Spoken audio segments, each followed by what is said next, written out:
6:04, Talk 107.3 FM, WBRP, mornings with Brian Haldane, off and running. Brian here with you.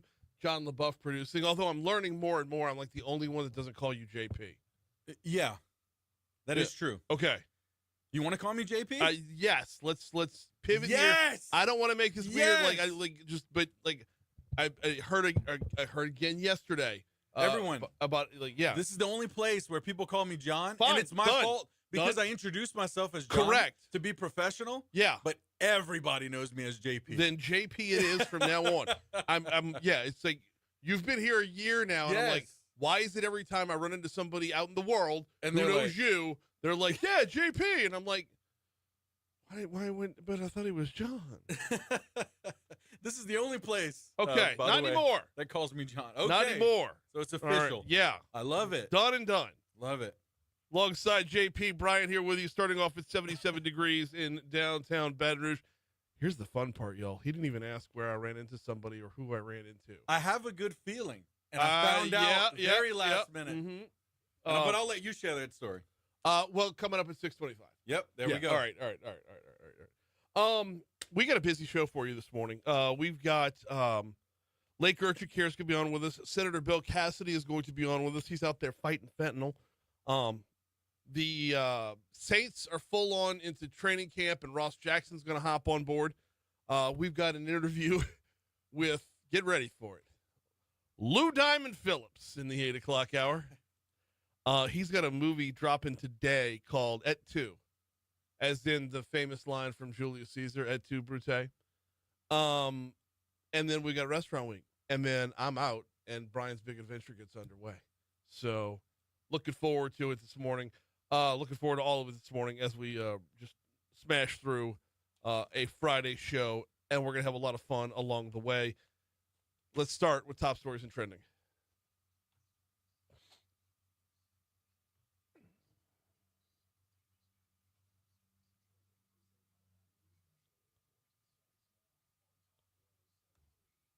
Number 5.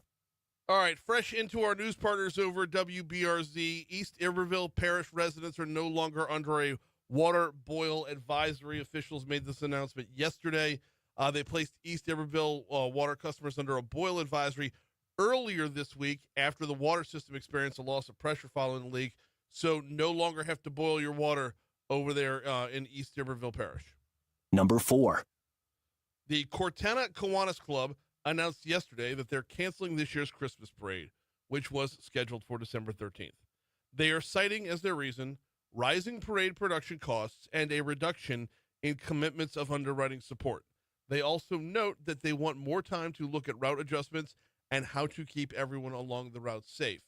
If you want to take away from that more than what is written, feel free, because I'm going to do the same a little bit later on in the show. Number 3. Deputies arrested 2 men they called polydrug traffickers after seizing various narcotics, including fentanyl and methamphetamine, from their residence. 60-year-old Joseph Abe Kemp Sr. and 29-year-old Joseph Kemp Jr. Were both booked for multiple charges, including possession with intent to distribute multiple types of drugs after a raid on their home in Killian. Number 2. The Baton Rouge Metro Airport has added 7 flights for LSU football games this year. Games at Clemson, Vandy, Bama, and Oklahoma all have a flight from BTR to their nearest respective airports. Home games against South Carolina, Texas 8-4, and Arkansas have flights into BTR as well. All of the new flights come in on a Friday and have a Sunday return. Number 1. Yesterday, the Zachary Community School District held a meeting to discuss a new tax proposal to raise teacher pay, allot funds for facility repairs, and pay for technology while not raising taxes for citizens.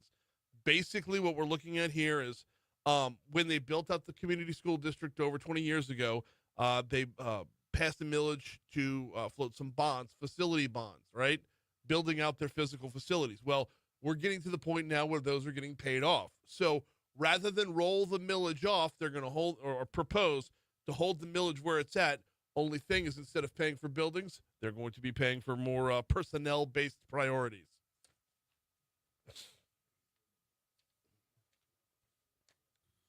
So what's the P stand for in JP? Paul. It's John Paul. And you're not Catholic? No. But my dad, I'm a junior. Okay. So my whole life. So you're John Paul II. Yes, technically, yes. It's Yeah, a confusing morning for a Catholic. I know, right? It's very confusing. So yeah, long story short, yeah, my dad's John, of course. I'm JP. Yeah. So when normally I'm addressed as John, it's John's my father. You know, Yeah, it's like- all right. But, So we're yeah. all up to speed now. yeah, yeah, All right. all good. President Trump signed an executive order Thursday making pay-for-play NIL deals illegal. Love it. Love Yeah. it. And by the way, he signed an executive order making sure that all the deals go back under the table. I mean, that's we're going back to picking up a bag at an Amede barbershop is where we're headed back to. Okay. All right. Oh, man. Well, this morning we've got another shark alligator rule coming out of Florida. Following a week that saw multiple shark attacks, an alligator decided it was time for a headline. A woman swimming with her boyfriend and dog was bitten and taken underwater in the St. Lucie River in Stuart, Florida. Okay. About waist-high water, and you're out there swimming with your dog. In the evening? Come on now. That's... What? You don't want to victim blame, right? But you also... Every time you put your hand on the stove, it's hot, you stop putting your hand on the stove. I mean... How do you determine if there's an alligator in the water? If the water's wet. Isn't that feeding time for sharks, right? Alligators, yeah. Alligators, Yeah. I'm sorry. Yeah. There were what were there, 3 shark attacks in Florida or around Florida this week? Yeah. Yeah. Yeah, it's insane out there, man. I don't want alligators competing with sharks. And we don't want that, I don't know right? where they're getting their news so they can keep up. Right. But Like, guys, we got to step up our game. yeah. There's been Did they 5 have a attacks meeting here. of the alligators. Yeah. Especially around, Stuart, Florida. Yeah, Stuart, Florida, at that, man. Woo. Oh, man, tragic news, Brian. What is going on in the world here? Hulk Hogan passed away yesterday at the age of 71. Okay. Man. Did you know that Malcolm Jamal Warner, Ozzy Osbourne, and Hulk Hogan, like they always say celebrities pass in threes, right? Yeah. However, there was a 4th this week. Who did I miss? Chuck Mangione. Chuck Mangione. Chuck Mangione died. I know. I'm not trying to. I'm not trying to No. glaze over Hulk Hogan here. No, but because he was a big part of my childhood. yeah, As I think every was child mine, in the yeah. 80s. Huge part of his childhood. Christy and I were at the celebrity waiter thing on Wednesday night. Yeah. And for the silent auction, they had Hulk Hogan's boot as the silent auction with the autograph on it. Christy's like, hey, it's Hulk Hogan's boot. You want that? And I'm like, I don't know what joke I made, but I was like, because I kind of wanted it, secretly in my head. Of course. And then the next day, the Hulkster passes. Oh, man. So, And it's funny, man. Like, I found out through another wrestler that he passed because I follow another wrestler from the 80s and 90s, Sting, And so you remember the face paint and everything like that? Yeah. So I followed him. So he posted it 2 minutes ago at the time, and I'm like, what is going on? So funny though, because your Hulk Hogan that you grew up with was the red and yellow, right? And the You one had I the had the NWO. I had just that transition. Okay. That kind of broke everybody's heart, but I was too young to understand like what's going on, So when he turned heel, that's the Hulk Hogan I know. See, yeah, the Hulk Hogan I knew was the Hulkamania. Yeah. The rip the shirt off. Yeah. The, say your prayers and eat your vitamins, That's brother. right. The Thunder Lips Yes. Hulk Hogan. Yes. Suburban Commando Hulk Hogan is the one I know. You know what I mean? So That's a little bit different. a little bit. So a friend of mine posted up a picture of, oh, goodness gracious, I only know about half of these people in this picture, but it's got Hulk Hogan and Andre the Giant and Randy Macho Man Savage and Rowdy Piper and the Ultimate Warrior and a handful of other wrestlers, and they're all at the pearly gates of heaven, and Is it an AI image? No. Oh, it's not? It's Okay. just like a drawn image. Oh, okay, It's like a drawn image. Yeah. And I look at it, and all I can think is, man, who knew that steroids and cocaine would have a downside? Golly. They do. So when he said eat your vitamins, eat your vitamins, well, yeah, get something else in mind. unreal. Oh man, but yeah, legend for sure. Yep. All right, we're at 6:14 to talk 107.3 FM. Running a little bit late. Let's break. Come back. Talk Saints training camp next.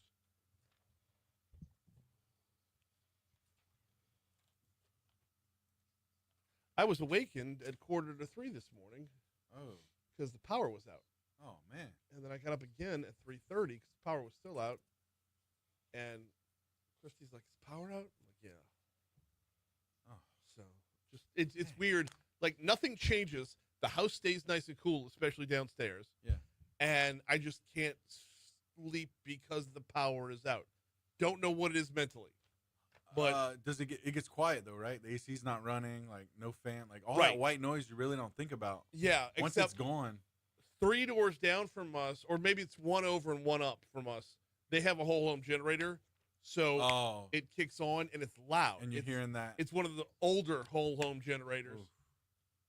So that hum and that. Yeah. Yeah, that's. Yeah. No bueno. No bueno.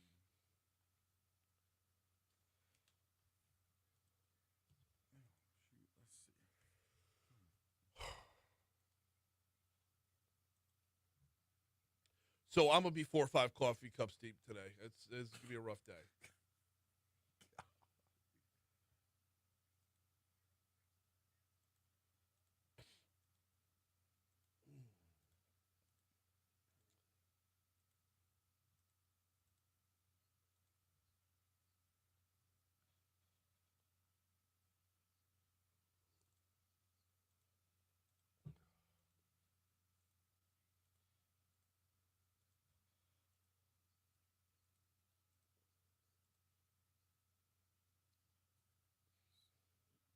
So as we're getting ready to leave, I'm starting to have more and more ideas about content creation while we're on our trip.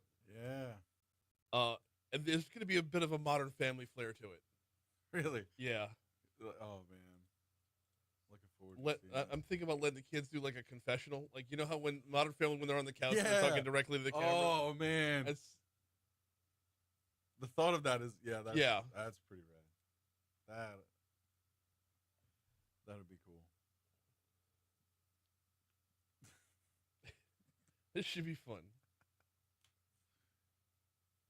The family's excited or what, man? Like, how's everybody Oh, feeling? when I got the RV home yesterday, and I went and picked it up yesterday, right? Yeah. But when I got it home yesterday, James was like out the door. I'm like, "Son, put on shorts." Like,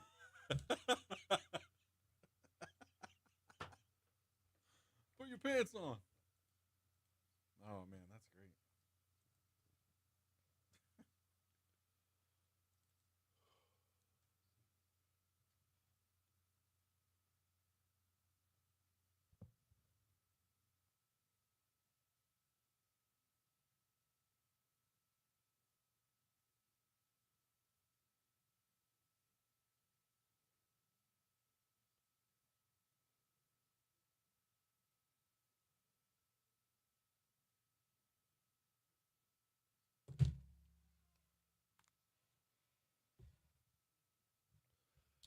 617, Talk 107.3 FM, WBRP, mornings with Brian Haldane, rolling right along. Saints camp going on right now. Rookie quarterback Tyler Shuck getting the first team reps yesterday. Kellen Moore said they were going to change that up a little bit, get everybody first team reps at some point along the way. So it went Spencer Rattler in practice number 1. Saints' second practice was Tyler Shuck. Moore says they're searching for their starter in this 3-way position battle. Jake Hayner will be up next on that front. The quarterbacks agreed balancing competitiveness with consistency is key. Shuck says each is going to have their highs and their lows along the way.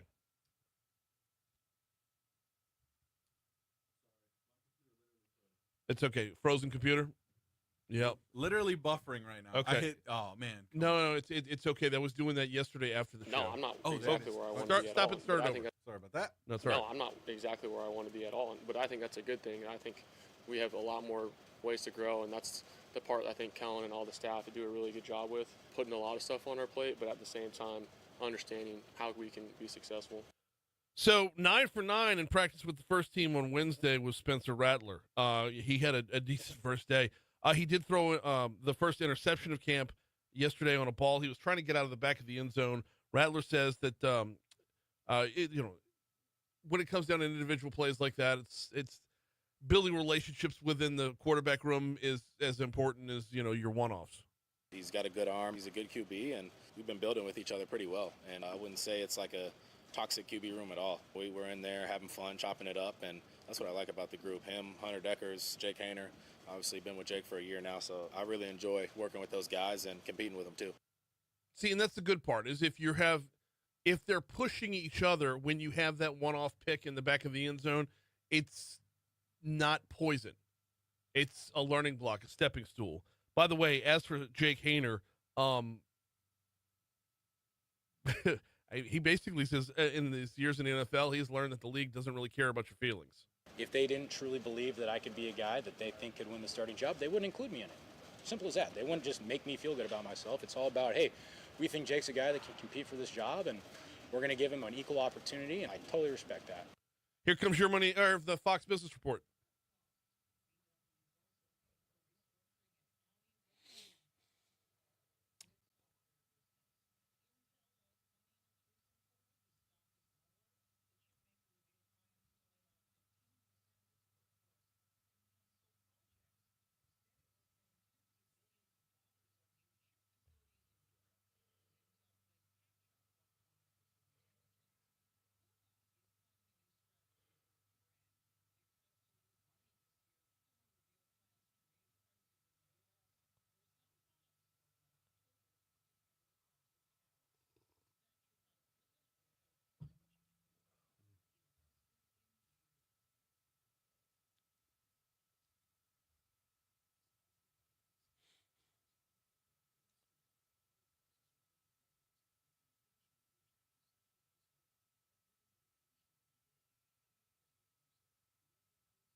Yeah, that happened fast. Let's go. We got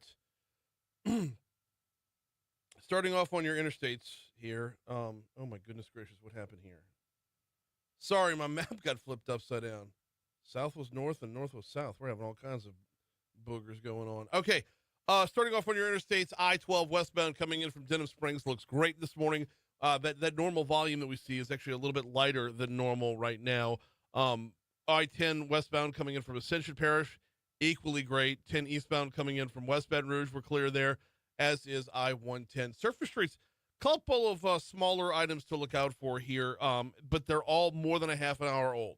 Up there in Central, Blackwater Road at Arlene Avenue, there was an accident in the roadway posted up at 5:45 this morning, so that one is just over a half an hour old.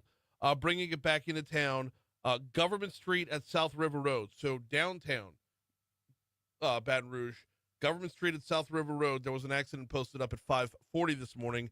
It was a hit and run that may still be being worked as of right now, depending on how bad the damage was to the car that got hit. And then at 5 o'clock this morning, and I'm only telling you about it because it's still on the board, an accident, Harding and Merle Gustafson. That's your look at traffic from the Talk 107.3 Traffic Center.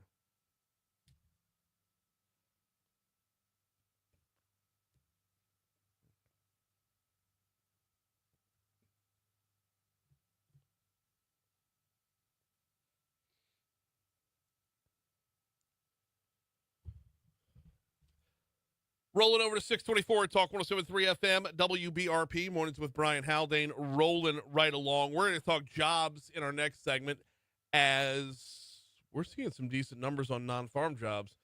Some, I wouldn't call them historical yet, but it's getting close. It's a good conversation to have, and we'll talk about that in our next segment. I'm showing right here that I'm supposed to mention the Louisiana Travel Association. I'm going to call an audible right here and push that back to later on, because that's actually going to be part of the content in the next segment. And instead, remind you about the folks over at Breck. Breck.org is the website, Breck.org.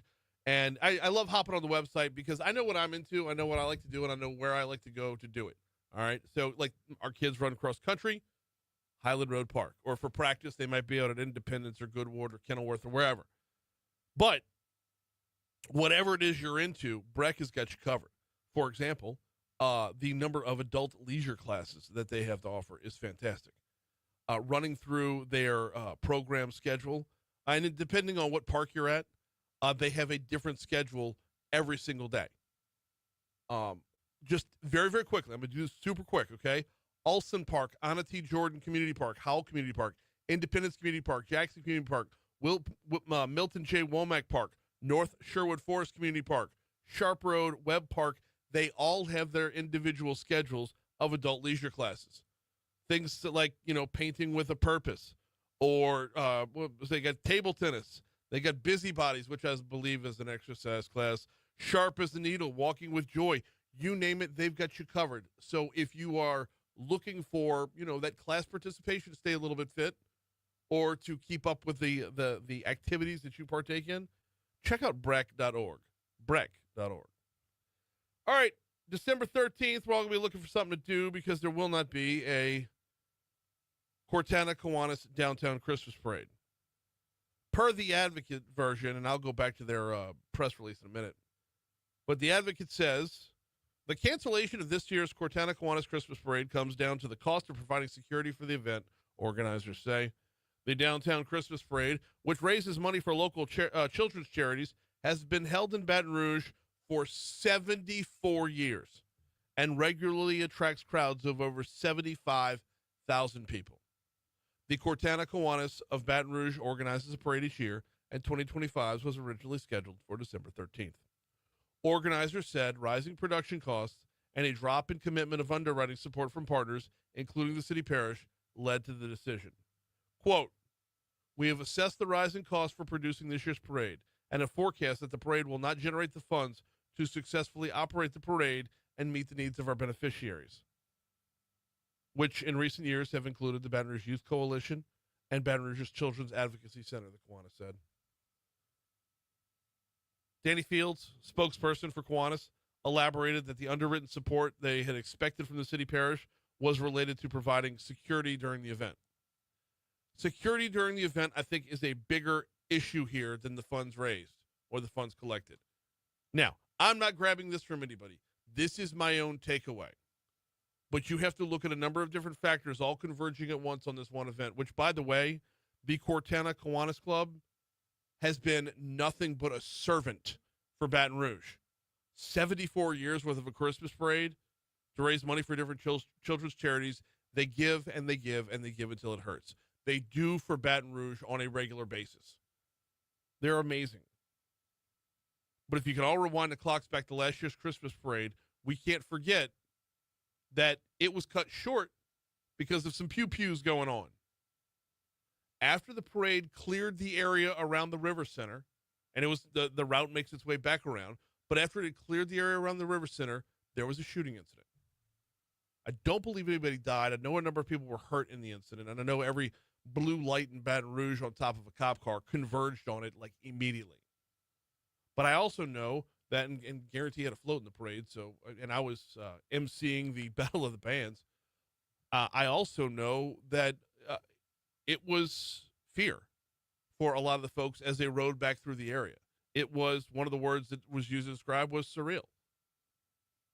You got people running up the levee, you got people dashing, running up Convention, up Government, up North Boulevard to get away from the shots ringing out. Now, you go from there to the necessary cuts, the trimming down from the police department, and what's that going to look like as everybody's looking at budget cuts. When you factor that into the equation, Now things get really, really different, don't they? And by the way, big ups to Cortana Kiwanis for making the tough call. But production cost might be one thing, support might be one thing, but making sure everybody's safe had to be first and foremost in their mind. And that could not have been the easiest call out there. But, I mean, that is the call they made. And hopefully it'll be back in the future. 74-year run, you don't just want to break that streak and walk away. And think about that. This year would have been the 75th anniversary. How big would that have been? Talk about the fallout effects of crime in Baton Rouge. This being one of them. So, we're at 6:30 at Talk 107.3 FM. Quick break for news, traffic, weather. We will talk jobs next.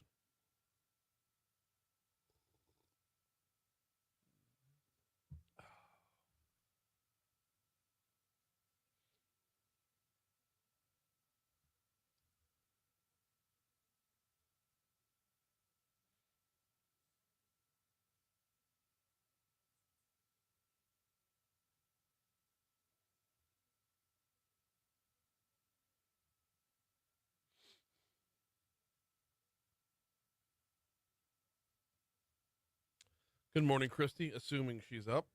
Hopefully she fell right back asleep.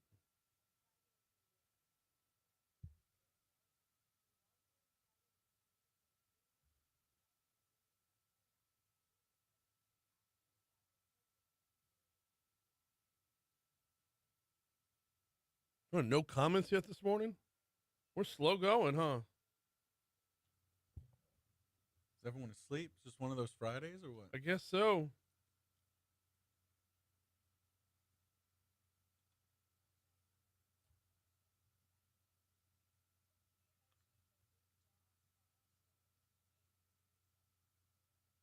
All right, well, I'll throw out a really morbid question. Which celebrity's next?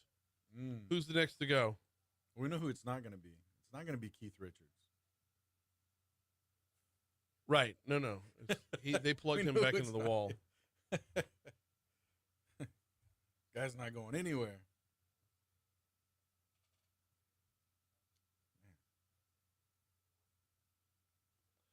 All right, here we go. Galen's in the conversation. He says, since BRPD... Oh, by the way, my vote, my guess, and this is sad because all-time action hero, it's going to be Bruce Willis, isn't it? Oh, man, that's true. I was thinking of whose health is kind of in decline. It's going to be Bruce Willis. I have that worry. I know. Footage of him, it's so sad, man. It's just, golly. Like when you just see him like in his state of just, Galen says, since BRPD never patrolled St. George's area, why are they getting cut $9 million because of St. George? Galen, you're asking questions you already know the answer to. You and I both know the answer to that question. Is this city was very, very poorly run, and they were robbing Peter to pay Paul all the time. So I guess that proves St. George was nothing more than a subsidy this whole time. Yeah. I mean, every tick needs a dog.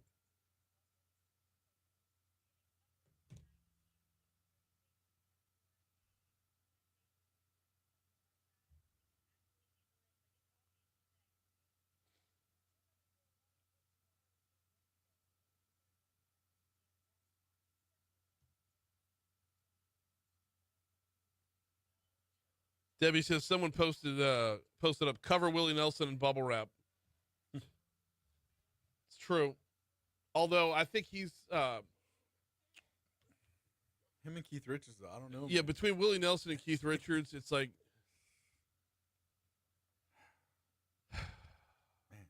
man. Willie's still kicking. I can't believe these guys are still got tour dates or at least, one-off performances here and there, but I don't know. Willie doesn't slow down, man.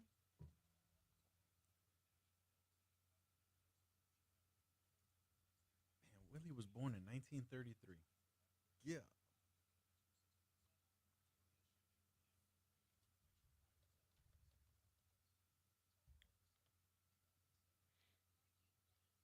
Since Bruce Willis's name was mentioned, what is his greatest movie?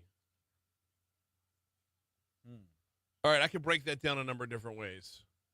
Greatest movie versus best acting performance versus most underrated movie. I've got 3 different movies right there.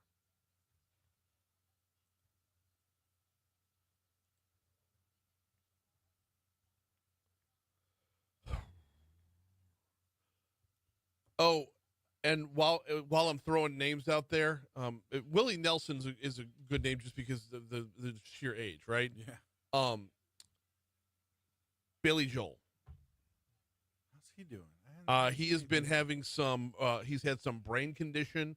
I saw a story early in the week. I didn't read the whole story. I read the headline and the blurb that comes underneath it. Yeah. But he said it's like being on a boat. I don't know what that means. Huh. But Oh man. Bruce Willis's best movie is Die Hard. That's a no-brainer, Yeah. right? That's a no-brainer. Yeah.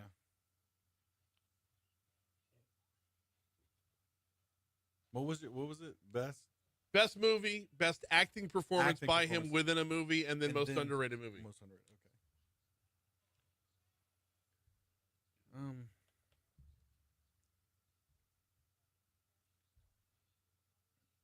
Best acting.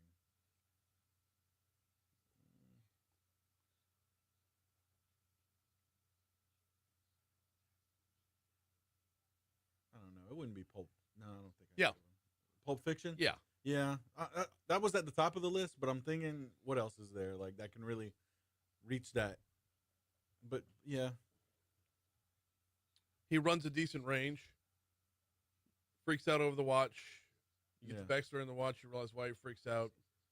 yeah, But it's just there's That's a good there's a one. good up and down from him. yeah, And I realize it's not his movie, right? There's Right. too many other people in that movie. mm-hmm. And that's And why I guess I was no trying to one- narrow it down. If you started guessing every movie on Bruce Willis's IMDb, you probably would never guess what my most underrated Bruce Willis movie is. You know what I'm gonna say? What? The Kid. No. Oh, to me that's a good. I don't know, man. That's It's a good movie Disney, that in an interview he lighthearted. was asked about it, and he said if he had to do it all over again, he wouldn't have done this movie. Really? Huh. Well, now I'm wondering what that movie would be. Without looking it up, I would.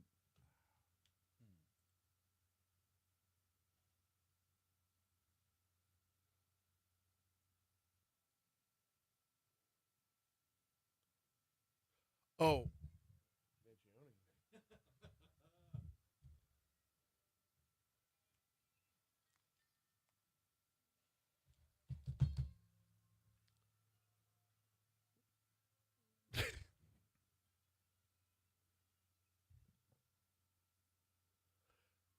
Is this gonna be all morning? I'm here It for should if it be. is. It should be. It should be. I don't know why I didn't do this sooner. Celebrating the catalog of Chuck Mangione this morning. I'm sorry to laugh. What an unbelievable, like, generational talent, and we know him from our time in elevators. Like, that is, like, if you've ever just waited too long in a line at a TJ Maxx, you know Chuck Mangione. But do you know where this is from? Do you know No. what theme this is? No, it's so familiar. It's just not. My brain's not. You're We gonna lost our kick power yourself. at 2:30 this morning. You're So gonna kick yourself when I tell you.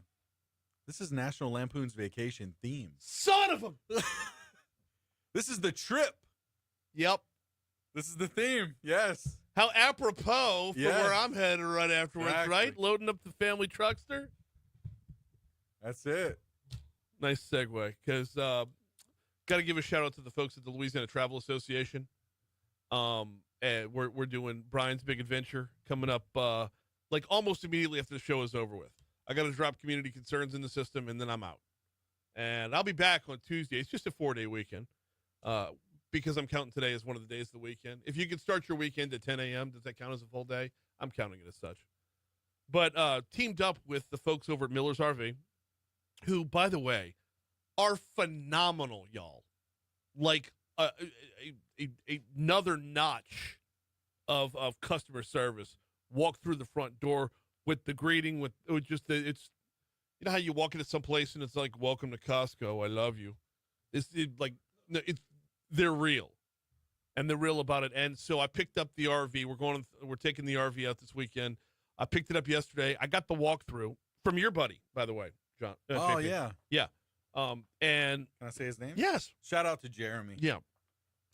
So got the walkthrough, very, very thorough, very informed, very patient with me, because, I'm not, super bright, but walk through it again.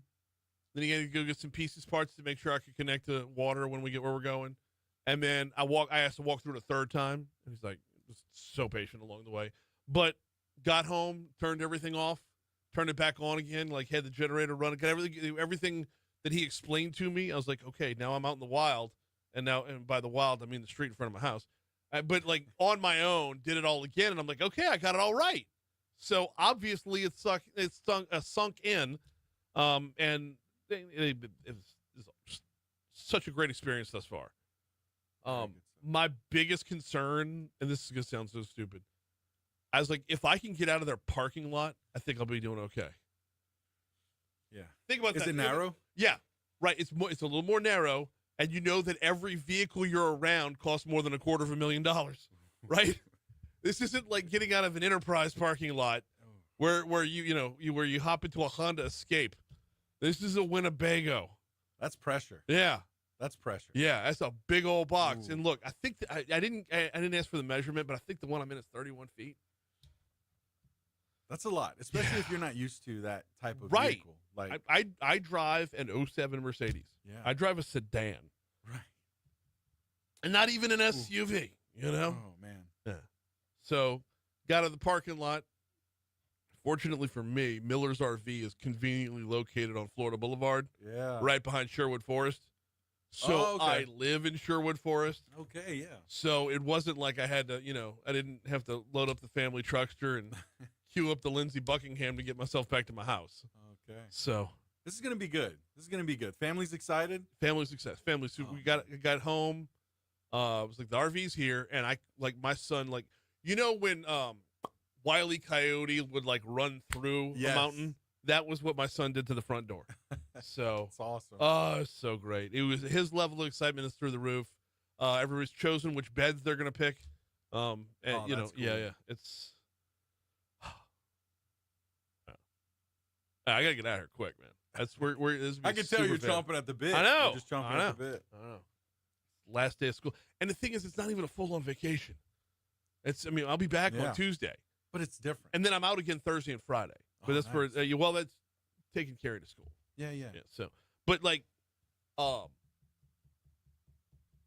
it's not a full-on vacation, but at the same time, though, it is. Yeah. I just Because it's new territory, right? right. It's new territory. Right. Got the family all together. And Got a little a a little water park. It was so was talking with the folks at the Louisiana Travel Association, who, by the way, I'm already previewing the end of this month when I go to their summit, which is going to be in Lake Charles, and it is just an overwhelming amount of great content about everything there is to do in the state of Louisiana. Yeah. So we kind of walked through it, and I walked through it with Christy to figure out, okay, we want to put some miles underneath the tires here, for sure. But at the same time, though, first time in an RV, we don't need to head up to Shreveport or Poverty Point or anything. Right. Let's kind of keep it Southeast Louisiana. So we whittled it all down, and we named 2 stops over the 4 days. So there's this RV park in Robert that has like a water park with like a lazy river, a couple slides, Yeah, some so splash that's pads and stuff. So we're going to do that. And then we're going up to Bogue Chitto State Park. Oh, yeah. And so these are 2 stops that, when you talk about travel within Louisiana, you want to hit some ones that like, we're going to go spend a weekend in the Quarter. Well, everybody does that. Right. Branch out a little bit. That's right. So that was kind of how we narrowed those choices down. So shout out to Louisiana Travel Association, and a huge shout out to Miller's RV for being right there on Florida Boulevard, so I didn't have to drive too far on the first time I fired up the engine. Jobs are coming back to Louisiana, and in a big way. You heard the story from Louisiana Radio Network right there. They talk with Adam Knapp, CEO of Leaders for a Better Louisiana.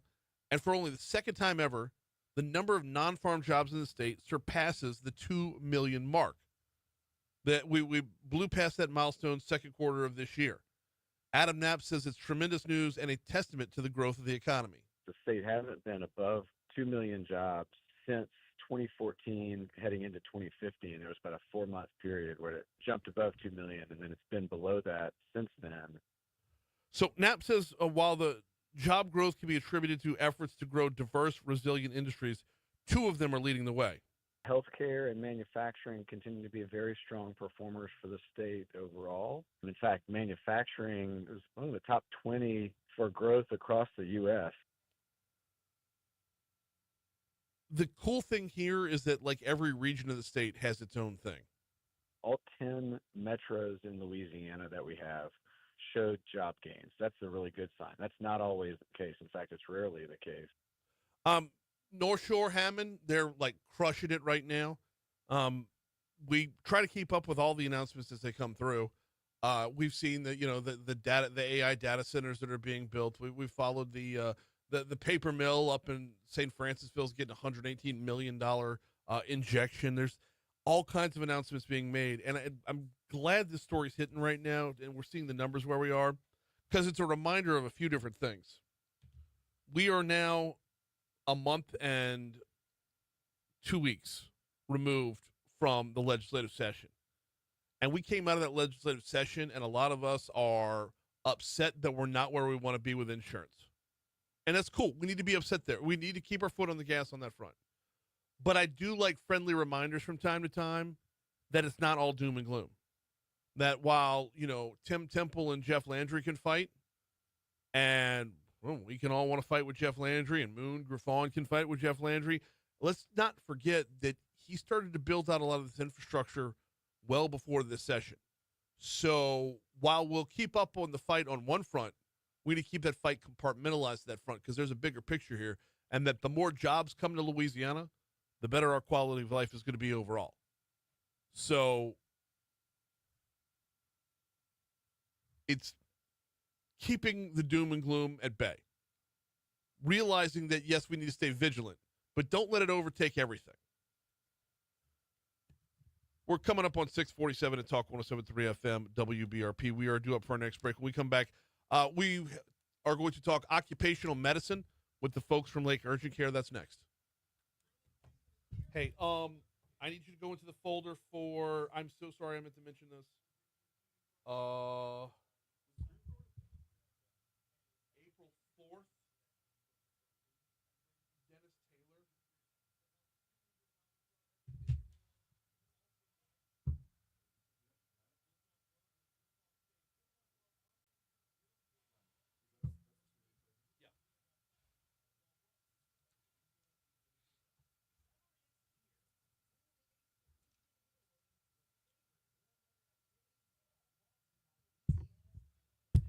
I'm going to tell you this, too.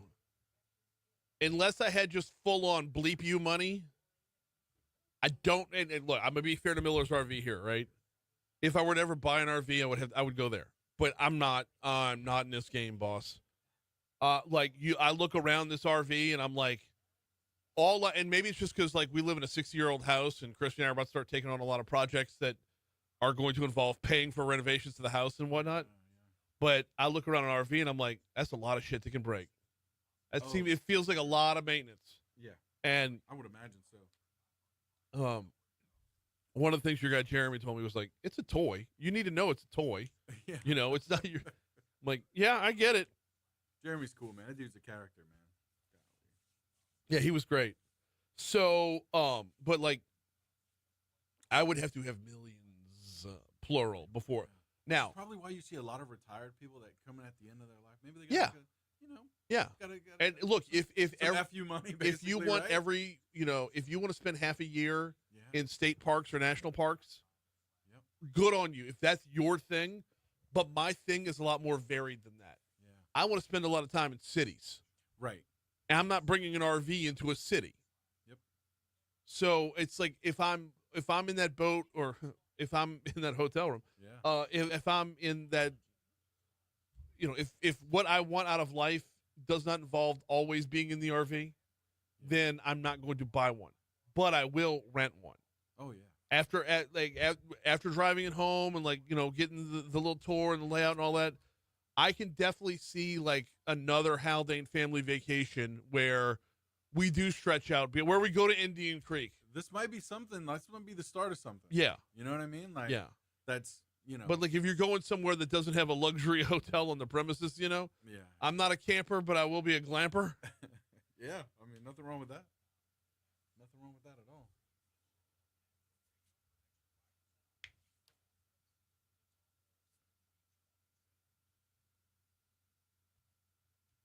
Oh, man.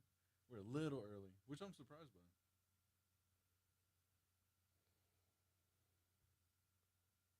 There it is. Just a few seconds ago. All right, guys, the next segment is pre-recorded, so I'm going to bounce at the end of this money report. Wayne says I must watch the movie RV with Robin Williams. I've seen pieces of it. It's, Oh, the poop geyser. yeah. Where he's trying to get the poop from the RV. Galen asked, what about Bruce Willis's best acting performance? Okay, so The Sixth Sense is up there. I saw someone mention Sixth Sense has got to be in that mix. Okay, yeah. I've Debbie says got Sixth Sense is I've underrated. I've got Pulp Fiction as my Yeah, I've got Butch as my that's what I was best thinking. acting performance. But the Sixth Sense, yeah, that's man, it'd be tough not to go that route. I see Galen mentions. I never saw Split, but I hear that was his one of his best. So Split was the sequel to Unbreakable, I believe, Yeah. with Samuel L. Jackson, and yeah, he was good in that. He was good in that as well. I just don't know, like, best performance. I guess I don't know. It'd be a far reach to say that was his like best performance, but it was a good performance nonetheless. I mean, the guy's a great actor. So my favorite, or one of the things that I like about Bruce Willis is every once in a while he'll hit you with a comedy. Yeah. I think that's why I like The Kid so much. It's just so innocent. It's just like a playful movie. How about The Whole 9 Yards? Oh, how did I forget about that? Yeah. Right? Oh my gosh, I didn't even think about The Whole 9 Yards. Him, Matthew Perry, Yeah. Amanda Peet. Dang. Yeah, Whole 9 Yards. Super. And that's not my most I hate to say underrated that, one, I by the kinda way. forgot about. I wasn't even thinking of The Whole 9 Yards. Huh. That was good. Yeah. He's got some great stuff.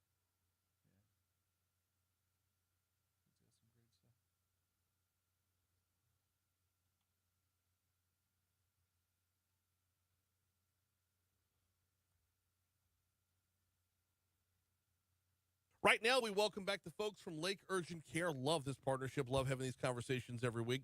This week, Dennis Taylor, VP of Occupational Health, is our guest. Dennis, how are you this morning? Good morning, Brian. How you doing? I'm very well. Occupational health.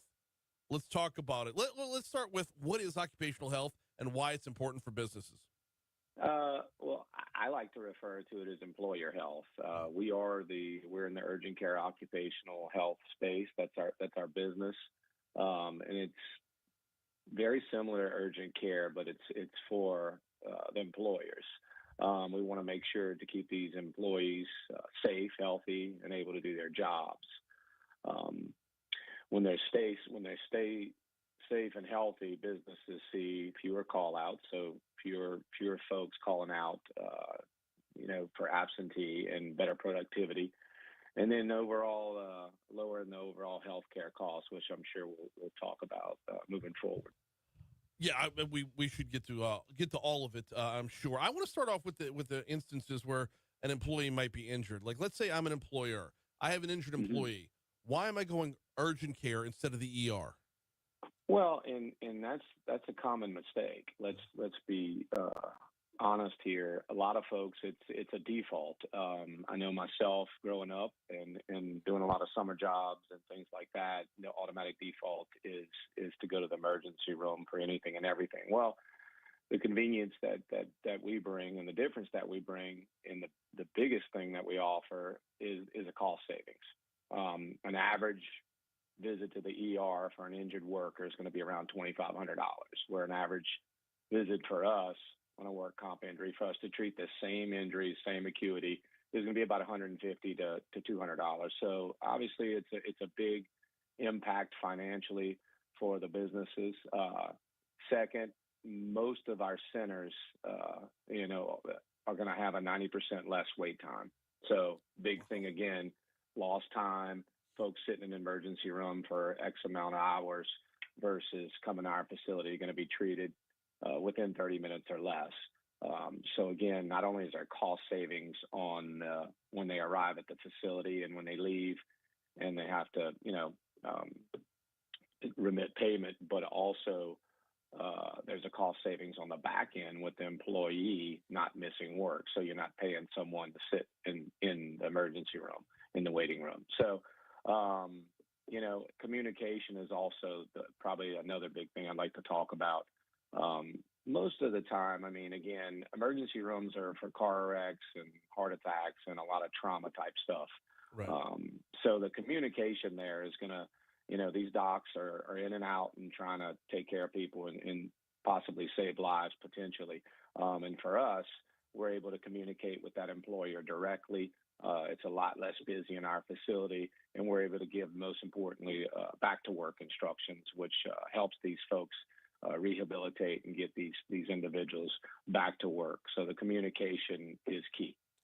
We're talking with Dennis Taylor, the VP of Occupational Health over at Lake Urgent Care. And injuries are one thing, but when it comes to occupational health, I don't want to pigeonhole y'all. What kind of occupational health services does Lake Urgent Care provide? Yeah, I appreciate the question.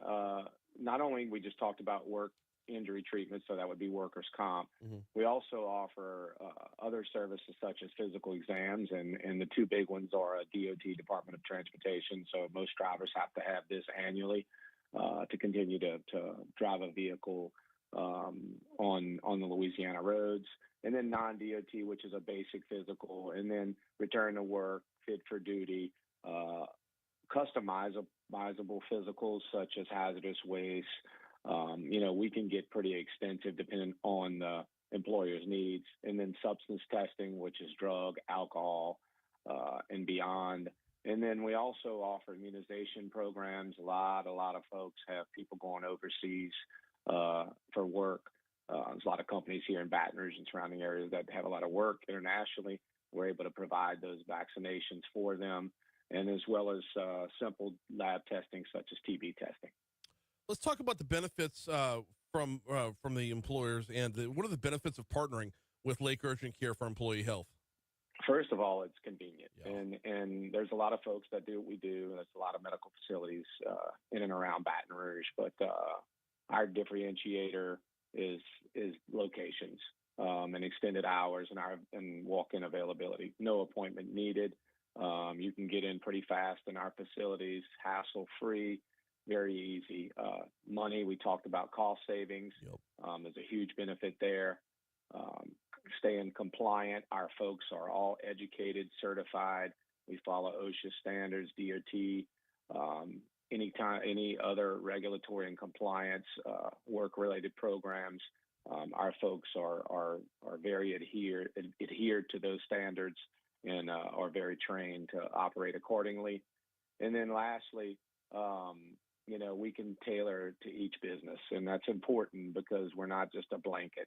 We just don't, one stop fits all. That's not how we operate. We really want to have our folks in tune with each individual employer, and it's kind of like a menu.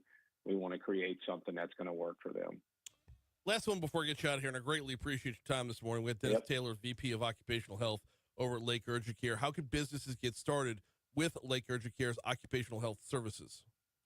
Ideally, you can go to our website, which is www.lakeurgentcare.com. You can also check us out on Facebook or Instagram. But a unique thing, too, is we have business development team. And typically, if you go through that channel, through the website, and or one of the social media platforms, one of our business development reps will get in contact with you. And again, we talked about the customizing piece. They'll take it from there. It's a lot of one-on-one, a lot of communication. We make it very personal because we realize how important this is for employers and their employees. So having that individual there to help guide you, it's a very simple process to get set up with us. No contracts, nothing like that. So having that individual help navigate those waters is a big plus for a lot of employers. Dennis Taylor, VP of Occupational Health over at Lake Urgent Care. I appreciate a couple minutes this morning. Thank you. Thank you, Brian. Appreciate it. Hour 1 is in the books. Hour 2 is on the way. We're talking with Senator Bill Cassidy next hour, and we're getting an update from Saints camp from Ross Jackson. But first, we're going to check in with news.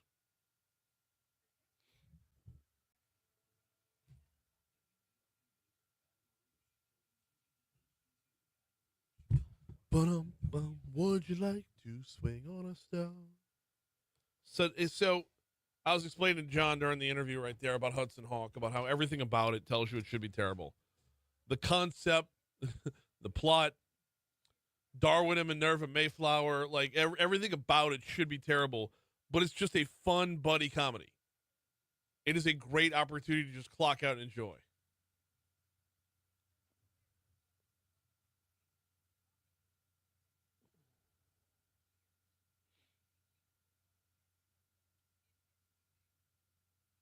Yeah, I'm definitely going to have to check this movie out.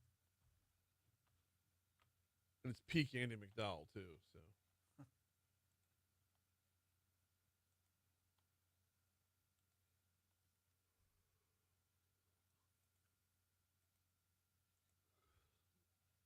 Yeah, I feel like the script for Hudson Hawk could have gone one more pass, tighten it up a little bit. There's a few spots where if the individual line was a little bit better, the whole movie would have been better. But there's just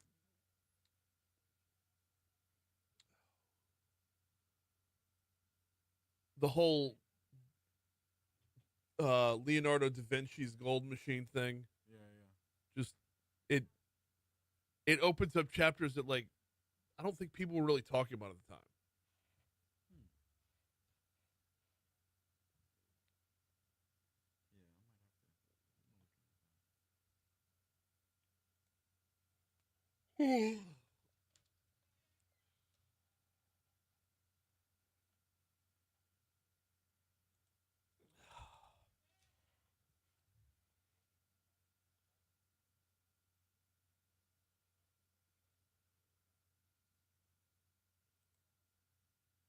Lorraine Toussaint?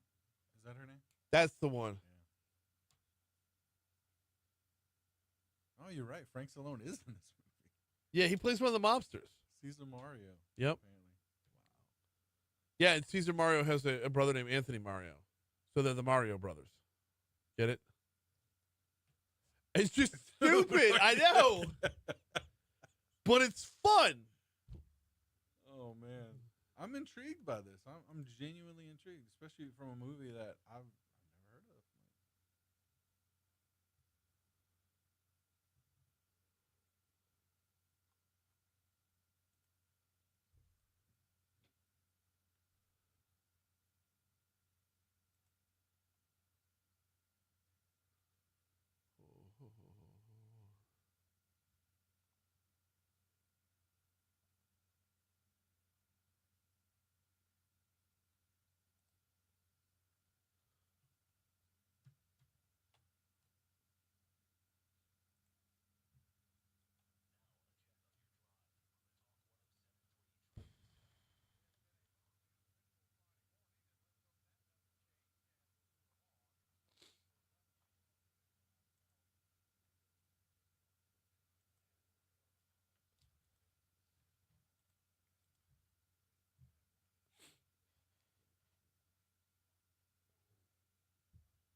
7:05, Talk 107.3 FM, WBRP, mornings with Brian Haldane, rolling right along. Hour 2 coming your way right now.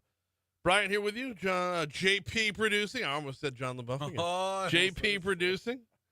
We got a busy hour for you this hour. We got Senator Bill Cassidy joining us in just a little bit. In fact, 10 minutes from right now, Senator Cassidy will be on. Stack of topics to cover there. The HALT Fentanyl Act was signed into law. There's also a legislative package empowering independent workers to access portable benefits. I want to dig in on that a good little bit because I have a feeling it's going to have a lot of application right here in Louisiana. And we might talk a little bit more about the reaction to the big, beautiful bill. As folks have had a little bit more time to digest it, what are the ramifications going to be? Does he have any concern that rural hospitals might see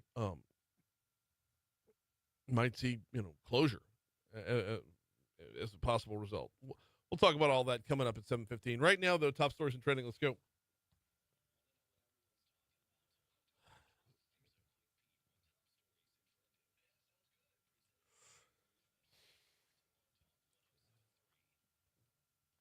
Number 5. The Cortana Kiwanis Club announced yesterday they are canceling this year's downtown Christmas parade, which was scheduled for December 13th. They're citing as their reason rising parade production costs and a reduction in commitments of underwriting support. They also do note, though, and I think this is probably as important, if not more so, they want more time to look at route adjustments and how to keep everyone safe. Number 4. Deputies arrested 2 men they called polydrug traffickers after seizing various narcotics, including fentanyl and methamphetamine, from their residence. 60-year-old Joseph Abe Kemp Sr. and 29-year-old Joseph Kemp Jr. were booked for multiple charges, including possession with intent to distribute multiple types of drugs after a raid on their home in Killian.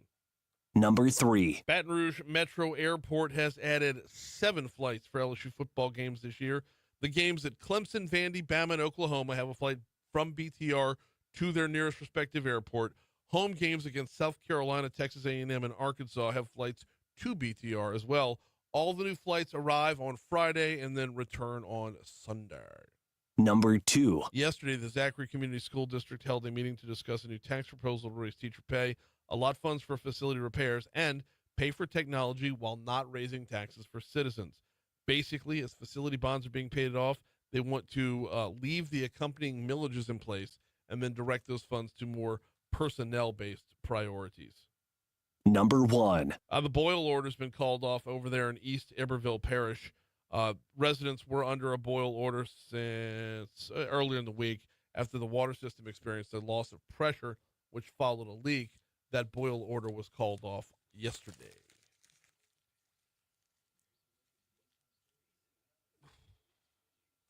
What you got, JP?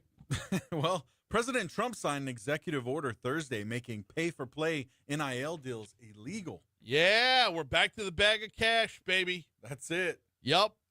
I love it. Let's take the pay-for-play off the table, put it back in the bundled 20s in a duffel. Let's go.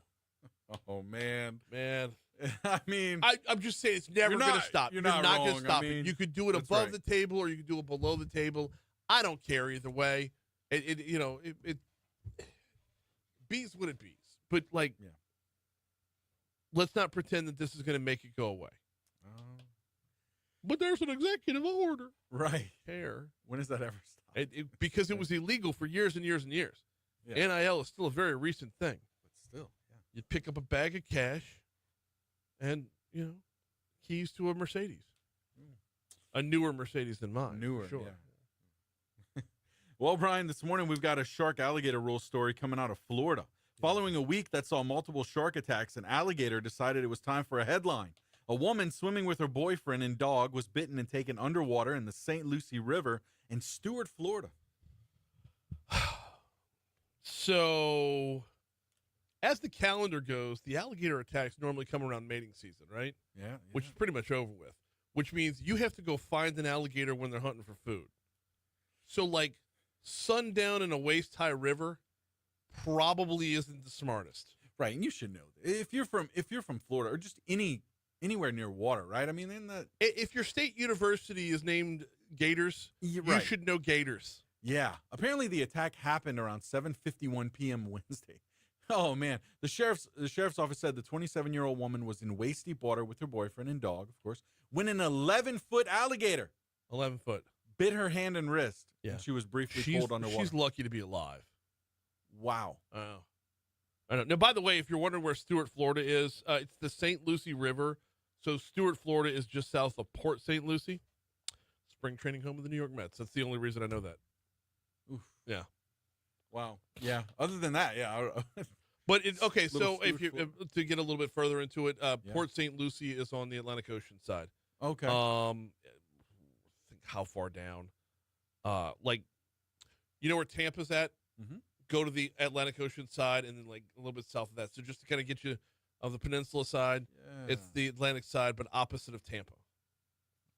If that makes sense. Wow. Oh no, it does. It does. Let's see. I was gonna read more into this, but you know what? Let's move on. Yeah. Hulk Hogan passed away yesterday at the age of 71. Yeah, I did. So Yeah, I did. oh man, Oh, that's a big chunk of childhood gone right there, man. I'm telling you. That is it's. And we were talking about it last hour. I'm like Hulkamaniac years. You're NWO years. Yeah. Turned heel. Yeah. Man, Yeah. I know. He was 71. Right. It looked like hell. Mm, yeah. But no doubt. anybody that came up through wrestling in the 80s and 90s, though, you know, not everything treated the body as a temple. You know, I mean, I know he could tell. Yeah. He could tell all the little Hulksters to say their prayers and eat their vitamins, but sometimes vitamins go up the nose. Mm. And I'm not saying Hulk in particular. I'm just saying with the WWF back in those days. Oh, for sure. There was a lot of sitting on needles. Yeah. And I mean, Ultimate Warrior prime example, right? oh my god, being that fired up. There's guy- no way that's just natural adrenaline. that guy was cocaine. That guy. Oh my. So I saw him live. UNO Lakefront really? Arena. Oh, come on. UNO Lakefront Arena. I forget who he was wrestling against because it was over like this. But you know how, like, before he would fight or before he'd get in the ring, he'd like run from the Getting back, on the ropes, and just then he'd make a lap around the ring and then Right. and then slide into the ring from underneath the bottom rope. So from where our seats were, we were only like 12 rows up. I remember this for the rest of my life. And I was like 9 when this happened. So I walked down from the seats to go up to the barricade to high five him along the way. I get to high five him as he comes down, which was incredible. awesome. But as I'm walking back to my seat, as I'm walking up 12 steps, that's all, over. He goes underneath the, it's Andre the Giant. He goes underneath the, I'm sorry. Wow. There's 2 more that have passed, right? He goes under the bottom rope. He goes, like, leans in to bounce off the ropes on one side, leans in to bounce off the ropes on the other side. The bell rings as he's coming off the rope, and he just goes horizontal in the air, smack up against Andre the Giant, pins him down. The match is over in 3 seconds. Missed the whole damn thing. That's Missed the whole legendary. thing. I know. Oh my gosh. I know. If I didn't get to see the Bushwhackers and Coco Beware, the night would have been a waste. Coco Beware. I don't know where I pulled that one out of. Well, because he was on the actual card. But I don't know the last time anybody mentioned Coco Beware. Right, man. But yeah, of course, the loss of another legend. Yep. All right, we got a break here. We're running long. Come back, talk with Senator Bill Cassidy next. Yep, and that's him on the line. That guy was cocaine. Dude, he was, though. My God. Like, when you're a kid, it's like, wow, this guy's amped up. But it's like, then as you get older, you're like, oh, it's the drugs. Yeah. It's the drugs. And I'm not judging. I mean, there's mornings where I'm a little jealous. You know, 6 a.m.'s an early show. Oh, for sure. We get to around 8:30. I mean, I'm in here. I was yesterday with Dr. Strain, and I'm like, I'm enamored by everything he's saying, and I'm still dragging. I got to stand up, and it's like, it's not you, it's me. Yeah. I need. It's tough. Yeah. It's tough sometimes. Oh, man. Somebody get Barry Seal on the speed dial.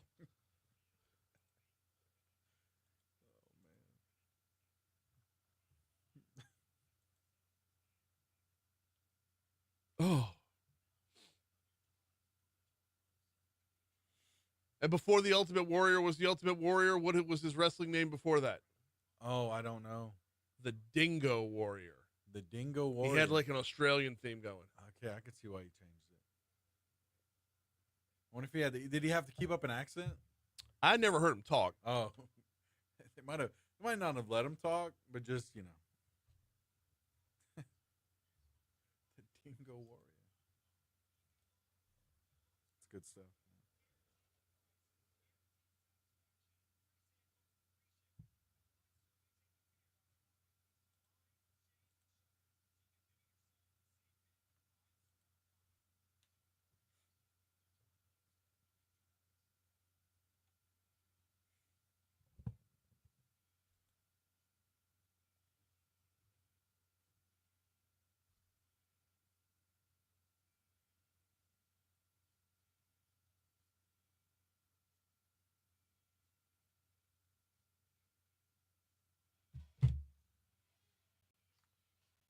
Chuck Mangione. Oh, my bad. Rolling over to 716 at Talk 107.3 FM, WBRP, Mornings with Brian Haldane, rolling right along. We are heading up, checking in on our nation, not heading up to our nation's capital, we're checking in on what's going on Capitol Hill. And that would involve getting Senator Bill Cassidy on the hotline. He's there right now. Senator Cassidy, how are you this morning? I'm doing really well, Brian Haldane. Great to hear your voice. Great to be connected with Baton Rouge. Likewise having you on here. You have been busy fighting fentanyl, and it looks like you've got the president's blessing here. Tell me all about the Halt Fentanyl Act. Yeah, let's give a little perspective. About 80,000 Americans, sometimes more, die every year from overdose. About 70% of those are due to fentanyl. Mm-hmm. Now, the president, let's just give him credit. He came into office, and he made an immediate impact. He shut down the southern border where not just people were coming across, but fentanyl was coming across. He gets the Mexican president to stick the Mexican army on the Mexican cartels. And then he gets the Chinese, he pushes them to stop shipping chemicals used to make fentanyl from China to Mexico. All good. Yeah. But still it's coming across. What the criminals do is when they make fentanyl, so to speak, they just change it a little bit. Change it just a little bit that when you arrest them and take them to court, they say, hey, it's not really fentanyl. It may addict like fentanyl. It may kill like fentanyl. But if you look at it chemically, it's still not fentanyl, and you can't bust me for a fentanyl law. My bill, the Halt Fentanyl Act, which the president signed into law, says, wait a second. If it addicts like fentanyl, if it kills by overdose like fentanyl, you go to jail like it's fentanyl. One more tool for law enforcement to go after this drug. To be clear, Senator Cassidy, it was never fentanyl. Fentanyl is given in hospitals. Fentanyl is used by anesthesiologists. Like real fentanyl that you get in a hospital is not what's been on the streets. What's been on the streets has been poison from the start. So them playing that card, they've gone to that card regularly. And they cannot go to it anymore. And now, by the way, we do say in the bill, I'm a doc, so you might realize I think about this. If the drug you're pushing, and if we look at it, and if it turns out there's some medicinal use, science is allowed to study it. It's not like we just put it in a drawer, lock it. No, we say, wait a second, you're going to jail. But when we look at what you've given us, if for whatever reason there's a greater benefit for society, we'll allow people to look at it. And so we're trying to make sure that we're just trying to do something good for people. And if people are dying because of overdose, we want to go after the people selling them the drugs. But if there's something that may be benefiting us all, we don't want to turn away from it. We're talking with Senator Bill Cassidy about the Halt Fentanyl Act, which, by the way, HALT is an acronym. Halt All Lethal Trafficking is what that stands for. So good to see the senator's back on his acronym game. Always been Hall of Famer with the acronyms. Senator Cassidy, you talk about 70% of overdose deaths involve fentanyl, either as the primary source or lacing something else. We're seeing more and more that the lacing thing is a big part of this. How does this bill affect when it comes to, like, let's say it was fentanyl laced marijuana or heroin or any other drug out there? Does it have to be the primary, or is it just involved at all? If it's just involved in all. And it's been, and I'm glad you raised that because since the bill passed and the president signed it into law, and I was there and others were there, he was behind him. were parents putting pictures of their children they lost to fentanyl. And then after the law was signed, I had calls and texts and emails from people in Louisiana who've lost their children from fentanyl. And a common story is that a child, a 20-year-old boy, takes a Percocet because he's got something, something. He hurt himself playing football or something, and so someone gives him a Percocet, and it's laced with fentanyl, and he dies from an overdose. So there's two messages there. One, lacing something, not primary but secondary, can still kill. Mm-hmm. And secondly, for anyone listening, don't take it. You may think it's only a Percocet, but unless it was given to you by a doctor for a reason that you should take as a patient, don't treat yourself. Don't take it. If it has fentanyl, you can die. You mentioned the Percocet part right there, and I'm glad you did because oftentimes if it's like Percocet's hydrocodone, or if it's an oxycodone, that sort of thing. That's where a lot of these problems started was somebody would have a pain, they're prescribed a painkiller like a Lortab or a Percocet or whatever, and they get hooked on it pretty quickly. When the prescription runs out, they go looking elsewhere for that prescription, and come to find out what they're finding on the street is not what they're promised. Yeah, and I mean, medicine and dentistry has done a heck of a lot to stop overprescribing things like Percocet and hydrocodone. But people can still go to the street like you mentioned it. And at some point, personal responsibility has got to be involved. If you're taking something and you don't know what it is, you're taking something which is illegal. It may be something which kills you. And it just has terrible consequences, even beyond the death of the individual. As people texting me, like one man texted me, it was like near the anniversary of his son and daughter-in-law dying on the same day from overdose, and now their child, who had recently been born, is being raised by other members of the family. And so I happen to have known the son, and obviously ended up fooled around with drugs. But he's a great kid, incredible potential, wonderful musician, and we've lost him. So think about that. Yeah, absolutely. It does hit home. I mean, the numbers are there overall, but it hits home on an anecdotal level as well. We're talking with Senator Bill Cassidy about some of the work that he's got going on up in Washington, D.C. Want to read you this headline as well. Chair Cassidy, Scott Paul release legislative package empowering independent workers to access portable benefits. Tell me all about the portable benefits. Yeah, we got 27 million Americans working in the gig economy.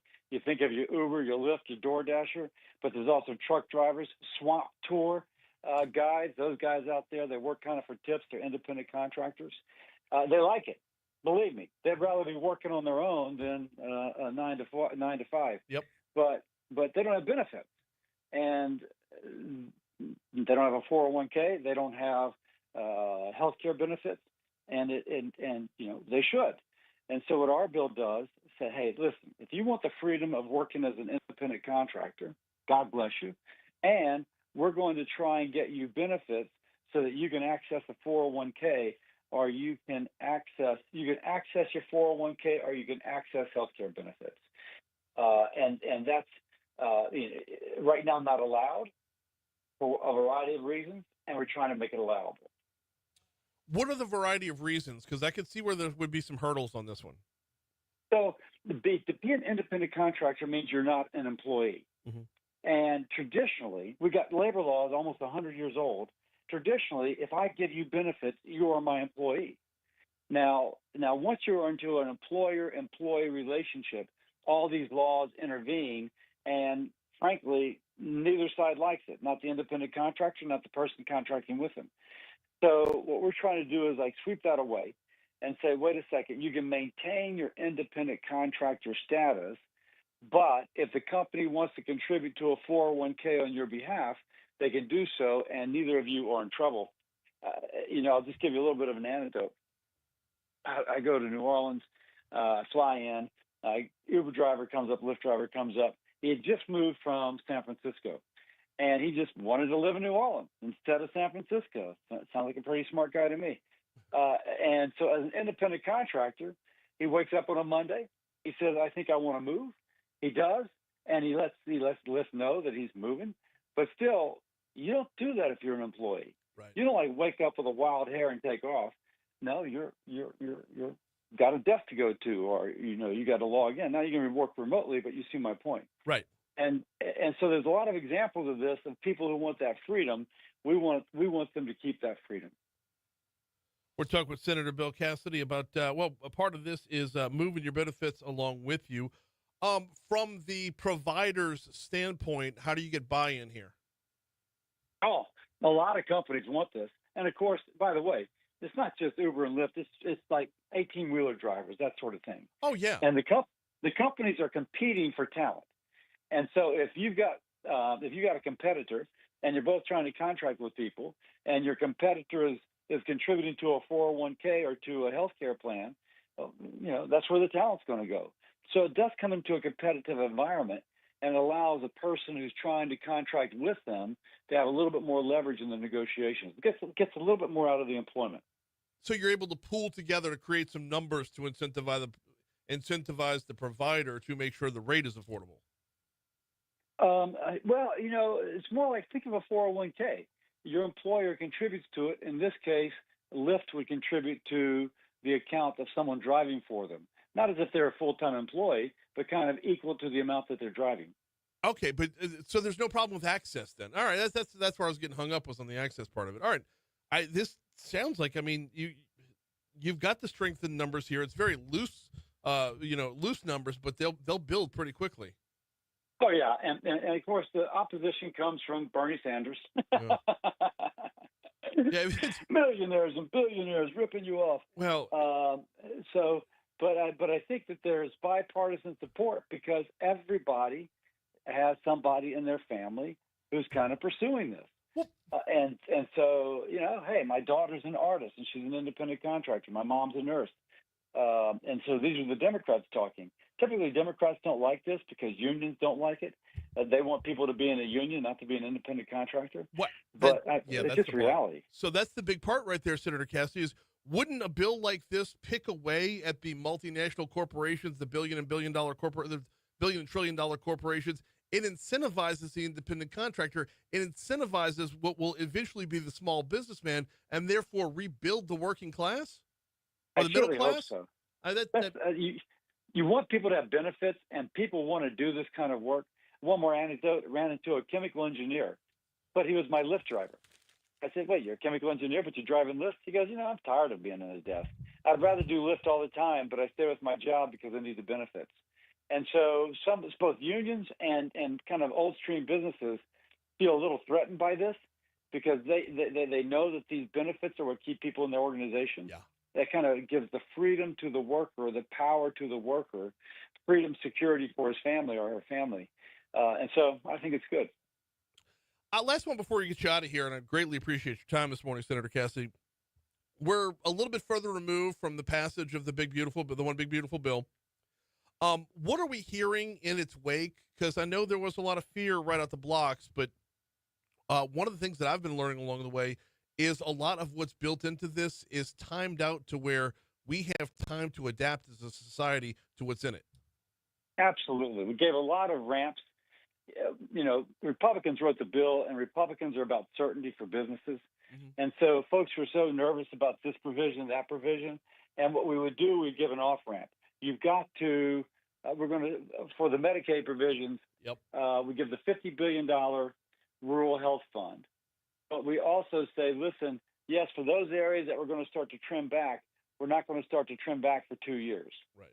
So the kind of work requirement, where if you've got to either work for 20 hours, volunteer for 20 hours, or go to school for 20 hours to maintain your eligibility, pretty low bar. But nonetheless, we phase that in. Right. So it's not like tomorrow; it's over time, giving the states the ability to stand up a system by which they can track this. Just one example of how we kind of bent over backwards to make sure that folks can have certainty in their life. They see it coming. Let me adapt, and as I adapt, then I can go forward under the new system. He is Senator Bill Cassidy. We always appreciate your time, sir. Thanks for hopping on board. Thanks, Brian. Always. Coming up on 7:30. We were at 7:30 at Talk 107.3 FM. WBRP. All right. Don't forget about the Louisiana Business Weekly podcast. New episode dropped this week with the W Group. Trey Willard from the W Group hopped on the show this week talking real estate. I'm loving doing this as a project, y'all. I'm the host, but it's not my show by any stretch of the imagination. Business owners from around town, from varied industries, hop on board to talk about their stories, their struggles, their wins, their losses, and it's available at talk1073.com or anywhere you get your podcast. It's Louisiana Business Weekly.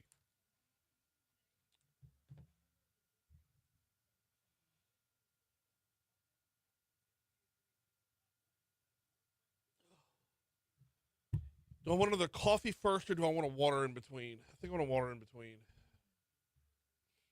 I want to call the Ultimate Warrior, see what he's doing. Oh. I just did a line. Byron says, I remember Sylvester Stallone on The Tonight Show with Johnny Carson describing Hulk Hogan when he was in the ring with him. He basically said Hogan wasn't really acting and his intensity was real. I believe that. Hulk Hogan had a... Hulk Hogan talked about that too. He said he didn't know how to act, Yeah. so he was just... That's it, man. He didn't know how to act, but he knew how to channel being the wrestler. Yeah. It's like, well, that's acting, boss. Yep. It's good stuff, man.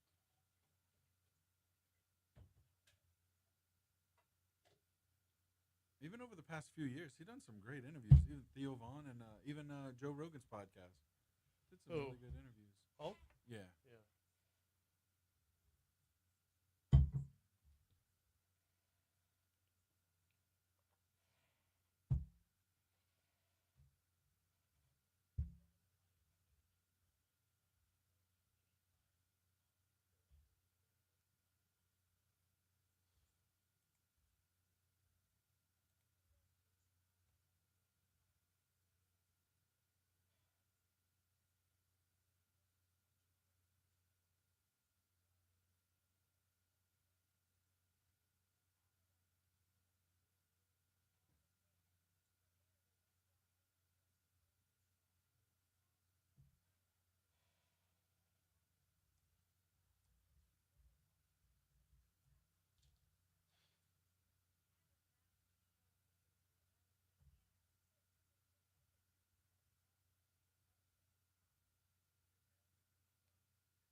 Oh, Ross Jackson.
737, Talk 107.3 FM, WBRP, Mornings with Brian Haldane, rolling right along, not taking our foot off the gas anytime soon.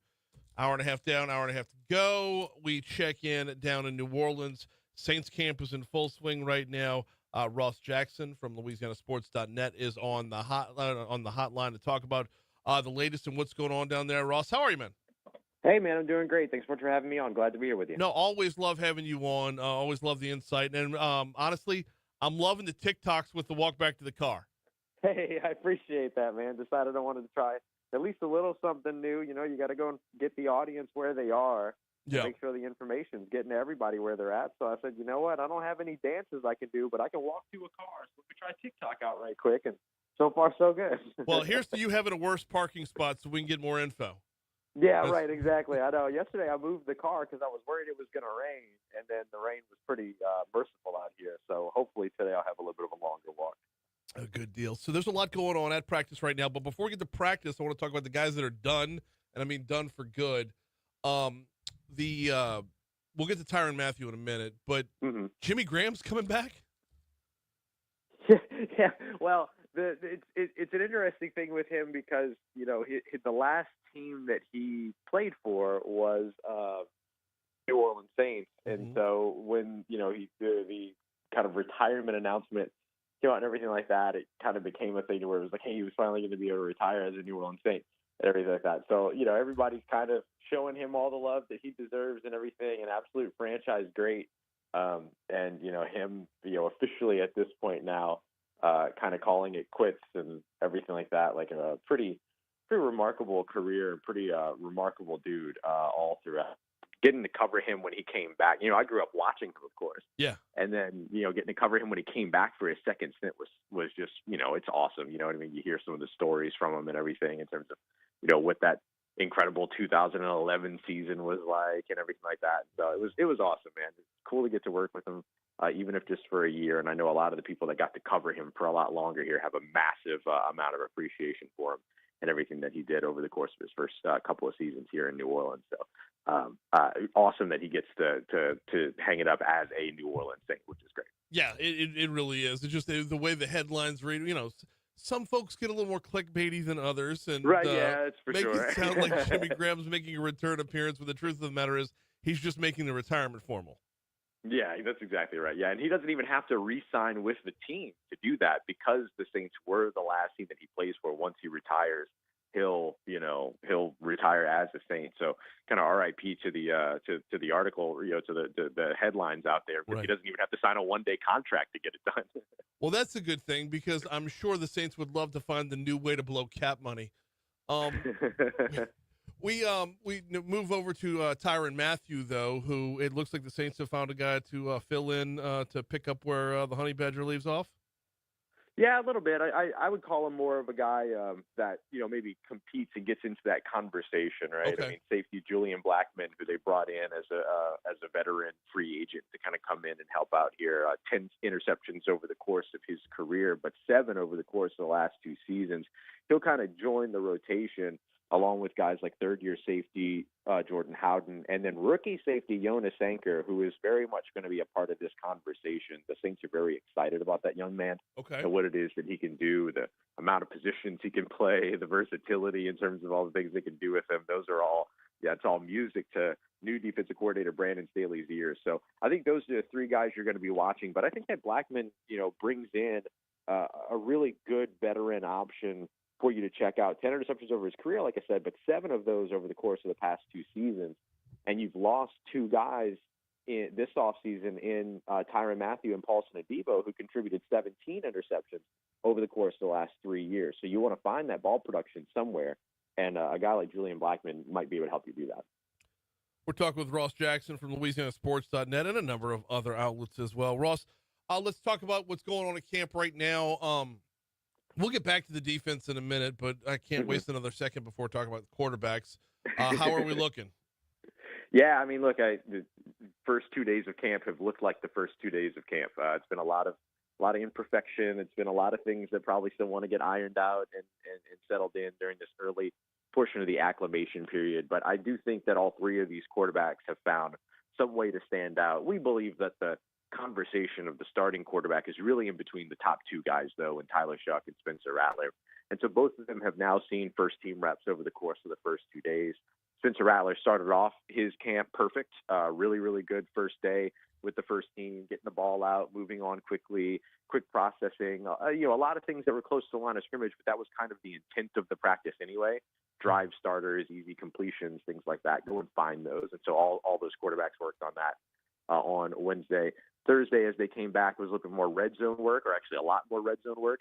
And so that kind of shortened the field a little bit. So the defense was able to kind of pester them a little bit more. But Tyler Shuck still getting away 2 touchdowns that day, one in 7-on-7s, another in full team, both in those red zone drills. So just contextually speaking, I think you can find areas where you can elevate both of these guys, and I think you can find areas where you can ding both of these guys.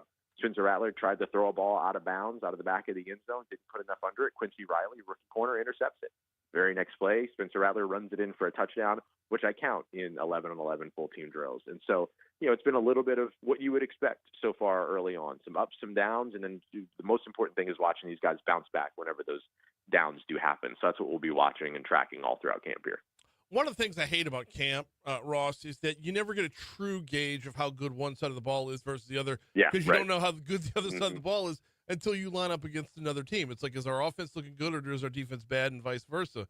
Are you able to pull anything out of the first couple days to see? I mean, I'm sure individual highlights, yes, but just the overall look of how things are playing out right now, specifically the quarterback spot. I mean, it's the battle aside. Do we look like we're going to be average, below average, above average? What? Yeah, I think a little bit too early to go into average, below average, above average when it comes to the quarterbacks. I think these guys are still very much learning their installation. So I think that what you turn and look to instead is kind of the full units and where you're seeing certain things. And I think right now the offense is a little sluggish. If I'm being, if I really want to highlight, them as a unit, I think that right now what we've seen so far over the course of the first couple of days very much looks like the first couple of days back at school. You know what I mean? And right. So I think that we're gonna wait to see kind of what everything looks like when things settle in a little bit more. It feels like things are settling in a little bit more fast for the defense, which isn't super surprising. That's typically the case when it comes to new systems. If you're bringing in a new offense and a new defense, typically speaking, not always, but typically speaking, the new defense gets picked up a little bit quicker, and then the new offense kind of catches up after that. I think that's a trajectory that we're seeing. Typically, though, when you come into camp and you have an established offense and established defense, the offense usually gets off to the hot start. So it's a little bit different depending upon where you are in kind of the NFL life cycle, if you will. Right. And the Saints are just kind of on the downswing of that. The one thing I'll highlight about the defense that does make me feel like it's clicking a little bit better right now is during the first day of practice, third team rep, it was a 7-on-7 drill. And the offense made a little adjustment. Jake Hayner made a little adjustment. And when that adjustment was made on the offensive side, you heard 3 or 4 different voices on the defensive side all shout out the same communication at the same time. And the reason why I think that that's important is because that's your third team defense that's lining up there, seeing the same thing at the same time, saying the same thing at the same time, and making all the same adjustment at the same time. And so to me, that gives you a little bit of an idea that these guys are being coached up pretty well over on the defensive side, first of all, so let me give credit where credit's due there. But then also that things like communication and cohesion are all already starting to kind of translate and stick on the defensive side. We got Ross Jackson from LouisianaSports.net breaking down Saints camp for us. I got to tell you, Ross, I know normally, like you said, when you bring in a new system overall, the defense gets out ahead. But when you talk about you fire a defensive-minded head coach, bring in an offensive-minded head coach to still see the defense get out ahead, I think that adds a little bit of reassurance from a fan's perspective. That's it's a really great perspective on that. I think that's absolutely right? I mean, that shows you how much, I think what we're seeing too, like just visually as we watch practice, is kind of the autonomy that both of these coordinators get outside of Kellen Moore. Kellen Moore might be the offensive, kind of mastermind and offensive play caller, but like offensive coordinator Doug Nussmeier is out there and he's walking around and working with different position groups and giving notes and, all these other pieces. And then you see Brandon Staley doing the same thing. Like these guys have full kind of engagement with their unit. And I think that that's something that Kellen Moore is doing very well. He's putting responsibilities in the hands of the coaches that he has trusted to handle responsibilities. Sometimes it's not the case with head coaches. The coaches go out there sometimes and hire a staff of their buddies and all these other things. And then they end up bringing them in, but then not really letting go of the reins. I feel like Kellen Moore is doing a better job of that and kind of creating a little bit more of that symbiotic process that he promised when he was hired. Let's talk a little bit about some different offensive position groups. I know there's been a lot of talk about how last year's offensive line was just mismatched in a mash unit overall. It's looking like, as far as levels of positivity are concerned, our O-line, or the Saints O-line this year, could be something to look forward to. Yeah, so far so good. I would say that that's a big kind of departure from where they were last season, maybe the place where they've made the biggest departure from last season outside of the quarterback position, of course. But, we talked about the offensive line before the season as being this big question mark. Now going into this season, we're kind of looking at them and saying, okay, this could be the strongest unit, right? Because the wide receiver room is really is really thin in terms of its roster. The running back room, you're still trying to figure out who's going to be that guy behind Alvin Kamara. You got 2 tight ends that are starting, the camp on injured list, and then a quarterbacks, young quarterbacks with your most experienced one being the 3-year guy and your most experienced NFL player being the guy with 6 starts. And so I think now you look at this offensive line where you move Trevor Penning on the inside, you invest a top 10 selection at left tackle, you get Taliesin Fuanga was a top 15 pick back over to his natural position or his collegiate position of right tackle. You add Dylan Radins, you add Will Clapp Jr., you get good quality veteran depth in the room, which was a big thing that the Saints lacked last year, like the drop-off from starter to backup is always going to be present. There's a reason why some are starters and some are backups, but that drop-off last year was really dramatic. And so I think that the Saints kind of rose the ship a little bit by raising the tide, right? So I think that that's one of the things that we're looking at now in the offensive side and kind of going, man, like if all that clicks and all, then all of a sudden that offensive line becomes the strongest unit on the offensive side, which typically means for some productive football in the run game and protecting the quarterback and things like that. And so I think this is a multi-year process when it comes to the New Orleans Saints as a whole, but starting in the trenches makes a lot of sense. And starting with that offensive line, if they get that year one, that's certainly a big step ahead for the hurdles that can come over the next couple of years. That's one of the areas where I thought, and the Derek Carr playing out the way it played out was inevitable, but it's one of the areas where I thought he got a kind of a bad shake there because he didn't have he ran for his life a lot more than he was a pocket passer, and he was a lot more effective as a pocket passer than he was running for his life. So I did all things point to the quarterback, but man, a quarterback who could be vertical is a lot more effective. Give me 1 minute, give me 60 seconds on the wide receiver room. I'm super curious about Brandon Cooks and how much he's got left in the tank. Yeah, no, he's going to be kind of that one guy. We talked about, the veteran depth of the offensive line kind of being the tide that raises all ships there. I think Brandon Cooks can be the tide that raises all ships of that offensive line, that wide receiver room as a whole. I think you're seeing Chris Olave and Rashid Shaheed start out camp fast. Both of those guys have spent a lot of time with both of the top quarterbacks over the course of the offseason, so you see a bit of the chemistry there. I think the question marks, though, are who's the guys behind those 3 guys?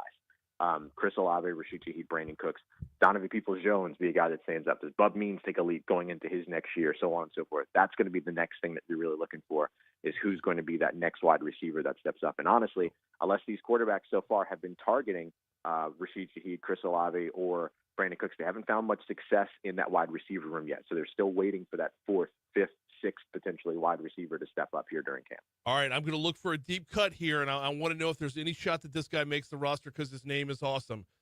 Tell me about Moochie Dixon. Moochie Dixon's great, coming out of SMU, a guy that doesn't have a lot of special teams experience, which is typically the way that you would expect an undrafted free agent to make a roster. So he's going to have to do it either by turning into a guy that can contribute there or showing what he can do over on the offensive side. He might be one of the better sort of unsung yards after catch guys on the roster, though, and so that would be a place where he can separate himself, especially starting on Monday when he gets in out when this team puts their pads on and things get a little bit more physical. There's going to be a big opportunity for him once that happens to kind of show what he can do fighting through contact or getting around contact and picking up some extra yards. So I think the best is still yet to come for Moochie Dixon. What that best is, though, we don't know just yet. Okay, so I'm just looking at just straight up roster. If we could have a Moochie on offense and a Kool-Aid on defense, I mean, we're basically collecting garbage pail kids at this point. First team all name. Right? On the defensive side of the football, and we are way long on this segment. On the defensive side of the football, very, very quickly, Chase Young moving back towards linebacker. What's that looking like? Yeah, a little bit more stand-up opportunity for him. I think it's great. Gives him an opportunity to kind of be able to live off of that athleticism and speed that he brings a bit more and have that attacking mentality that he had back when he was with Ohio State and early on with Washington. So I think Brandon Staley's defense really complements him, and he seems to be fitting in pretty well with it, which is not super surprising because we saw that during OTAs and minicamp as well. He's gotten off to a fast start. And last one before we get you out of here, Cam Jordan. I mean, he's the Hall of Famer on that defensive side. Can we expect, a return to Cam Jordan of old? Yeah, I don't know about a return to Cam Jordan of old, but I do think that he now gets his opportunity to kind of stop having to be the edge defender or the edge setter and start being an edge rusher again, and I think he's really excited about that. He was, super gracious during his presser with us the other day, but one of the things that he said was he doesn't really care about the number of sacks. He doesn't really care about, like, the new system and the new scheme and all this other stuff. He wants wins, and so it's really funny. It's a big departure from the last year's look beyond the results kind of aphorism that kind of drew a lot of ire amongst the fan base. Cam's all about the results right now. All he wants are wins, and so that's going to be the thing that's most important for him. But I do think you'll see him in a very different role this year, and one that maybe allows him to be able to be re-elevated as a pass rusher, though I expect he'll be a little bit more rotational. All right, you can catch everything over at LouisianaSports.net. He is Ross Jackson. We'll be checking in regularly, man. Always appreciate the time. Back at you, bud. You take care. Stay safe. Thanks so much for having me on. Always. We are way long. Quick break. Come back. We'll close that hour 2 next. Give me 1 second, y'all. He was awesome. I wouldn't stop it.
What are we doing?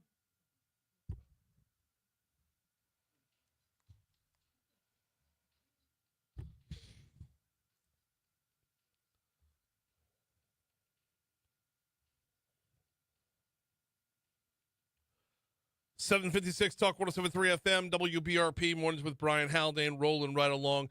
Need a quick 60 seconds to tell you about the folks over at Neurojust, neurojust.com. is the Home Base Online. I want to send you to the Home Base Online because I encourage you to read up on what they do. It's transcranial magnetic stimulation. What is that? Well, if you or someone you love, someone you know, suffers from anxiety and depression, what this is a calming of the seas in your mind. Basically, anxiety and depression. Depression is so mixed diagnosis. Just you're not sad. No, it's a constant fight or flight in your mind, which is just ridiculously exhausting at all times. If you can reduce that level of fight or flight, if you can reduce those 6-foot waves and choppy seas that are within your head, oftentimes therapy is good. Therapy is good. Sometimes a prescription can help as well. But prescriptions can be addictive. Prescriptions can have diminishing returns, side effects, and the like. This is non-invasive. It's FDA approved. And because it's non-invasive, you're not going to have side effects. It's just a calming of those internal seas. Learn more at neurojust.com. Oh, you ready to see BRPD on TV, y'all? We got enough time for this. Let's dive in. There's... You heard the story in our news at the bottom of the hour from Louisiana Radio Network. On Patrol Live is coming your way Friday and Saturday nights on Reels, and it'll stream on Peacock as well. Chief TJ Morse, who was looking fantastic at the Celebrity Waiter event the other night. If you missed out, I'm sure there's pictures floating around. He says it's not the high-octane reality shows of the past, but rather a full day in the life of. This has put you in the front passenger seat with officer just in a normal shift, and you really get to see more the human side of police work and not always just the action. We had the chief on about this, and we talked about it a good deal. And it's not cops, to be sure. There's a serious difference between the two. And along with that comes the human side of the police officer, which can hopefully, as it airs in Baton Rouge, if folks in Baton Rouge watch it, can hopefully, build trust through the television and build relationship through the television. This is something the Chief's been looking forward to for some time.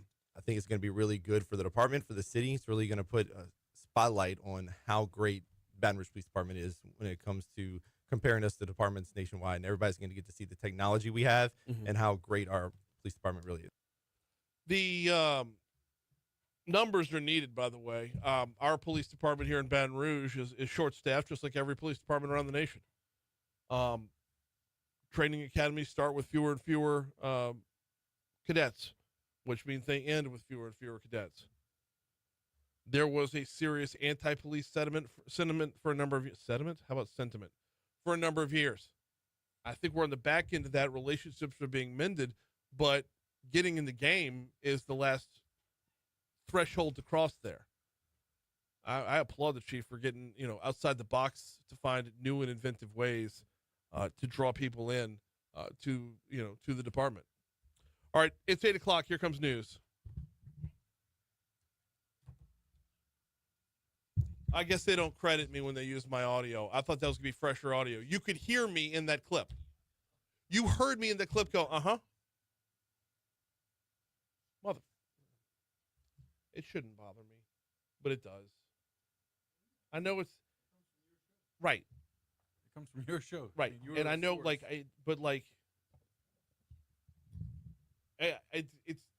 It's not ego so much as I know I do a terrible job of branding myself, and if I can have the opportunity for someone else to help brand me based off of my work, I would appreciate that help.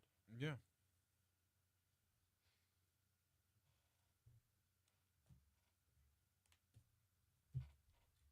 How do you go about that, though? I don't know.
806 Talk 107.3 FM, WBRP, mornings with Brian Haldane, rolling right along. Brian here with you. JP producing. We got a busy third hour for you.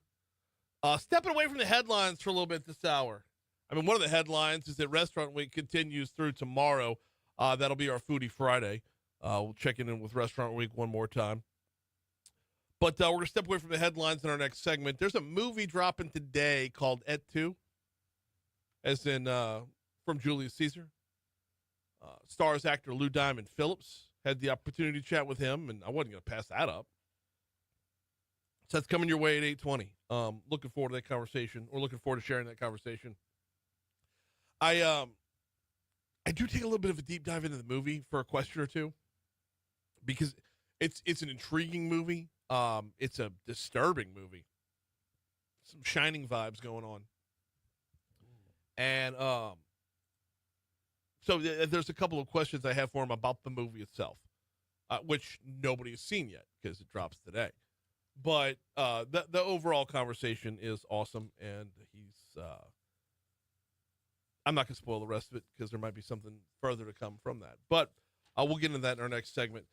Before we get you to this day in history, I need to remind you about the folks over at Mathern's, specifically the Mathern's on Highland, just west of Kenilworth. They've been open for a good minute now, but last Saturday they had the big ribbon cutting and grand opening ceremony, right? Mayor President Sid Edwards was out there for it on a very busy Saturday for him, bumping around from a number of events. And I got to walk through the whole place, get my eyes on it, and it's a different place than the two other Mathern's markets that are out there. So the one downtown is everything downtown needs, right? Full service grocery store, great deli counter, killer salad bar. But it was built into what used to be a bank. And if you're building into a previous building, you kind of have parameters you have to follow. Fast forward to the on-campus location for Mathern's, another great location. Full service grocery store, fantastic deli counter, hot wing bars, the pro tip there. But it's built for the students. I mean, it's built for, those who commute up and down Nicholson as well. But if you're on campus, this can be very student friendly. This one, this is the dream come true for the local grocer. You got all the square footage you could possibly want and more. You're connected with all the local products, local labels, local brands. There's an A-Bear Specialty Meats in the back. I mean, that's how awesome it is. And A-Bear Specialty Meats is in the back of the place. Handful of freezers and displays. You got a CC's Coffee built right into it as well. This is just a gorgeous, gorgeous place. On Highland, just west of Kenilworth. It's Mathern's. All right. This day in history, let's go.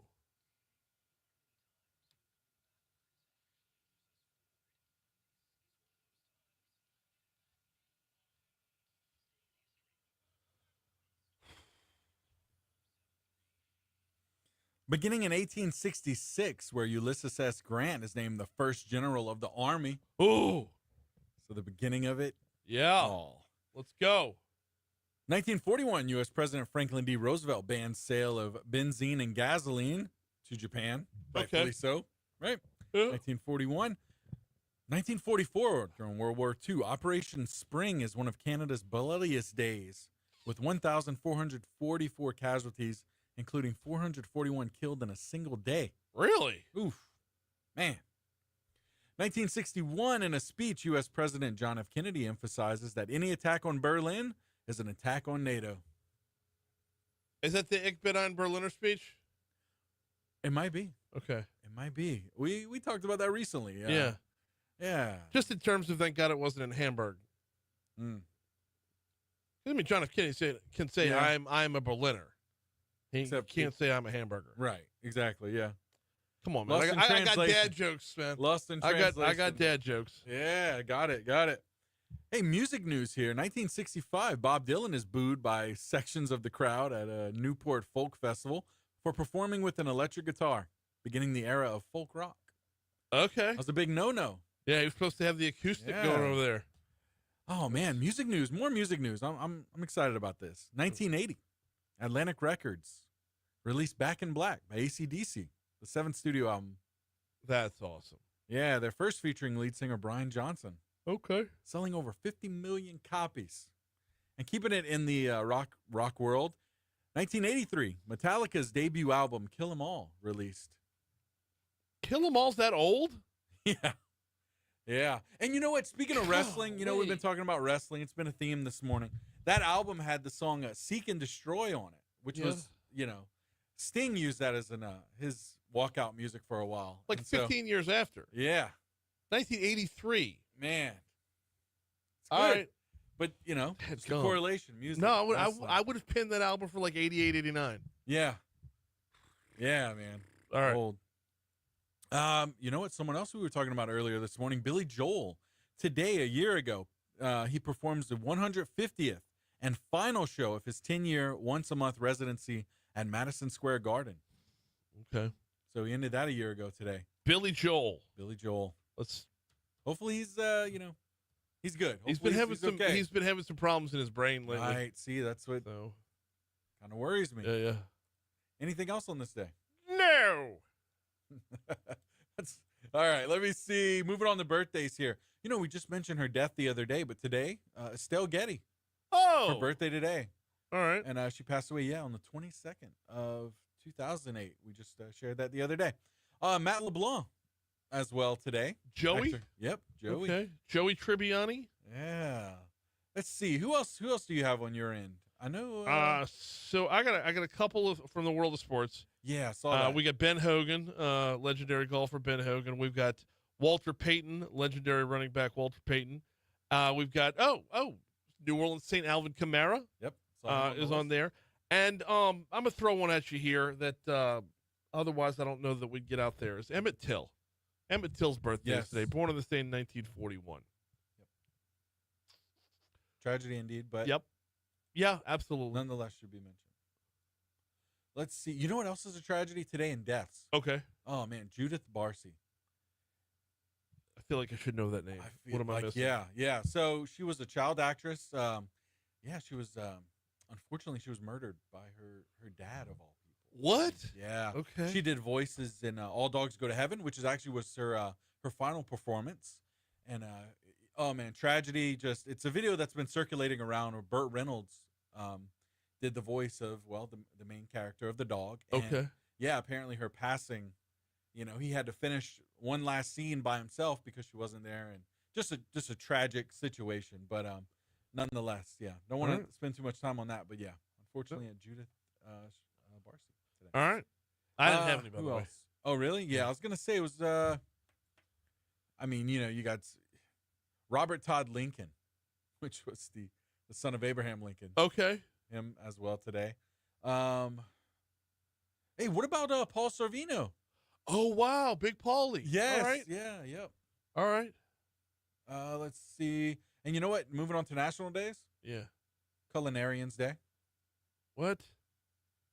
All right. Culinary. That's fine. Oh, we can roll with that. I got wine and cheese day down, so Oh, well, it's culinary. wine and cheese. Yeah, You know. combo the two right Yeah. there. You start off with a little wine and cheese, and you eat something really good. Fantastic. It is 8:14 to Talk 107.3 FM WBRP. Before we take our break, got to remind you about the folks at Vex European, VEX, Vex European. If you drive a European vehicle, if you drive a Mercedes, a BMW, an Audi, a Land Rover, in fact, there's a whole list if you hit the vehicles tab at vexeuropean.com. If you drive a European vehicle, you bought that car for performance and longevity and wanted to make sure you get the most out of it for as long as you possibly can.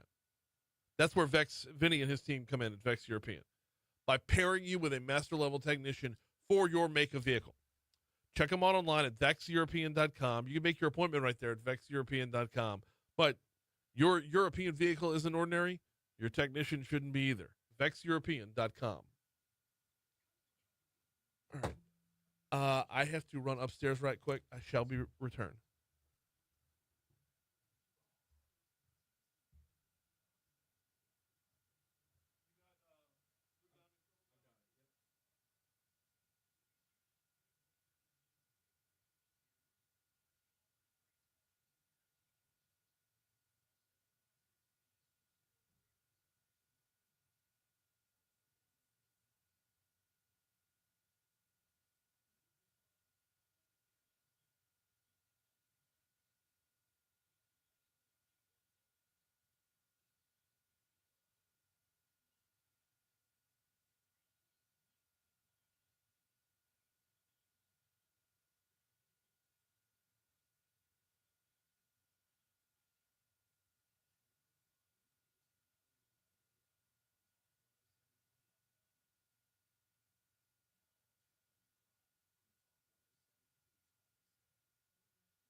Let's see.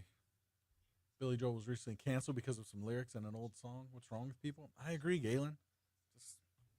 Just soft, man.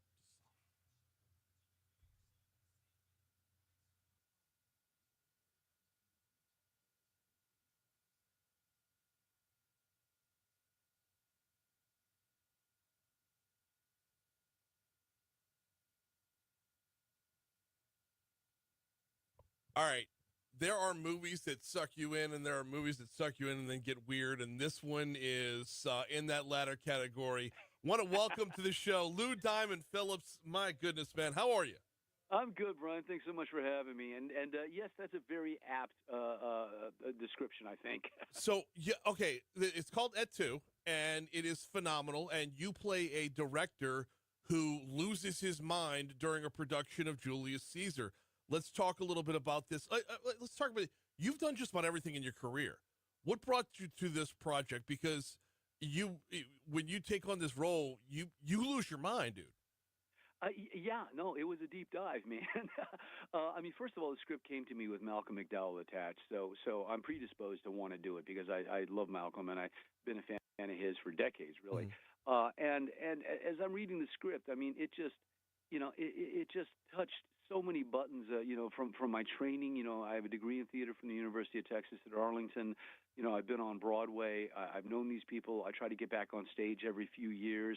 I have a deep, deep love for theater people, and just this character, Brent, is an elitist and a purist, and a bit pretentious, but at his heart, he loves the theater. He loves the art.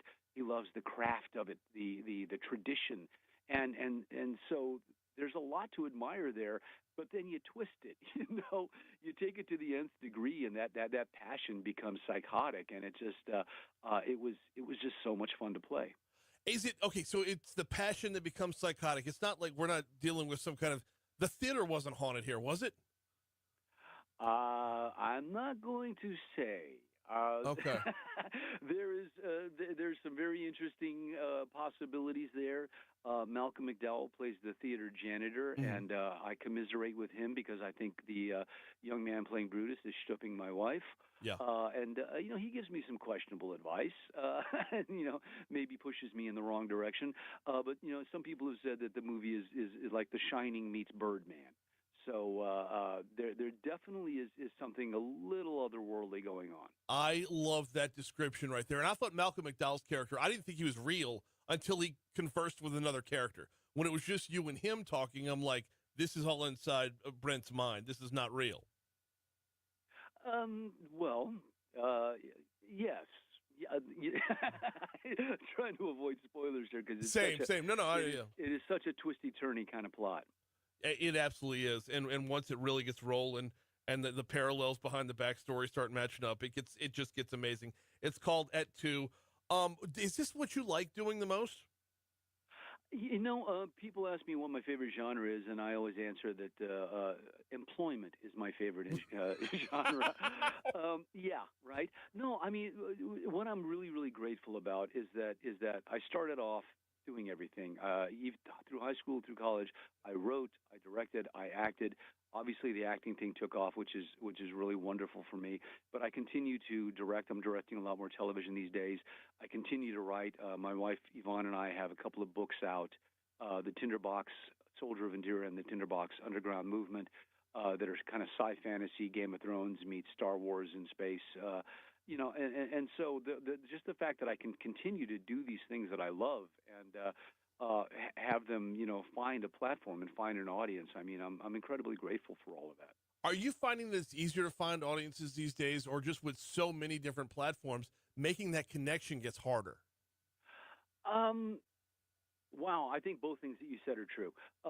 Number one, a tiny little movie like Et Tu, made on a budget, did the film festivals, we won a bunch of awards, got some great audience response, got a distributor.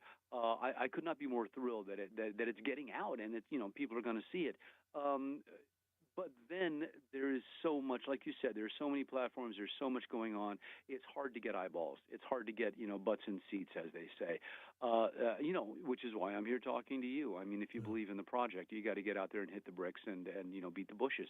So it's possible to get out there. There are more avenues, more platforms, but it also requires more work. And I think that's what's going on today. I mean, on social media and whatnot, you got tons and tons of people, being entrepreneurs and trying to build their own bike. Got a couple minutes left with Lou Diamond Phillips. We're going to ask you a little bit about. Obviously, La Bamba was the big splash that made you world renowned. Young Guns, you're irreplaceable in Young Guns and Young Guns 2. But throughout the entire course of work there's so many different adaptations of characters. Have you had a favorite overall? I've not, man. But once again, now you're looking at, you can't compare Brenton Etu to Richie or to Chavez or to Gil Arroyo from Prodigal Son or Henry Standing Bear from Longmire. I've been really fortunate in that the roles that come to me are specific and somewhat iconic, and so I'm able to create a character that is unlike any other whenever I step out, and that's always been my hope. So you're on in Louisiana right now, and we got a little bit of a film industry here as well. So every time I have an actor on, I like to ask them about stepping outside of Hollywood, getting to film when you're on location. I know you've been in a number of different places around. Are you finding that the business is growing outside of just the general area of Hollywood? Oh, 100%, my friend, and that's the thing is that you go on location now. You go on location to where the environment's going to support the story best. And I've shot in Louisiana a few times, and I love it, man. I absolutely love it. I'm got my fingers crossed because I literally just gave a script that I wrote to a producer, and it's set in Louisiana. So, maybe in the next couple of years I'll be down there directing. Let's make this happen. I'm here for it, whether it's Baton Rouge at Celtic or down the road in New Orleans. We love to see it happen. We love the inner workings and the business. The film is cool, right? But the inner workings and the business end of it, the jobs end of it is cool as well. So, all right, the film is called Etu. He is Lou Diamond Phillips. He plays the director of the play, directed Julius Caesar. Oh, wait, you know what? Getting back to Etu real quick. Is it the pressure of doing something like Julius Caesar that would drive a man crazy? Back to yes. I mean, the demands of the role and being true to the tradition of it. But I think in Brett's case, he's also dealing with a lot of different personalities, and one of my favorite things is him dealing with an actor who is not good, who doesn't know, who drops his lines, who doesn't understand what he's saying, who got the role through nepotism. I mean, you can relay that to Hollywood, right now, man, and that just offends Brent's artistic sensibilities, And by the way, that's one of my favorite scenes, that confrontation. Before everything gets rolling, that confrontation is awesome. Look, from Richie Valens to Louis Delgado, who killed Danny Reagan's wife in Blue Bloods, throughout the entire career. We greatly appreciate the work, Lou Diamond Phillips. This one's called Etu, and it is a masterpiece. Thank you so much for a couple minutes. I appreciate your time. Thank you so much. We're at 8:25 at Talk 107.3 FM at WBRP. I need to follow up now.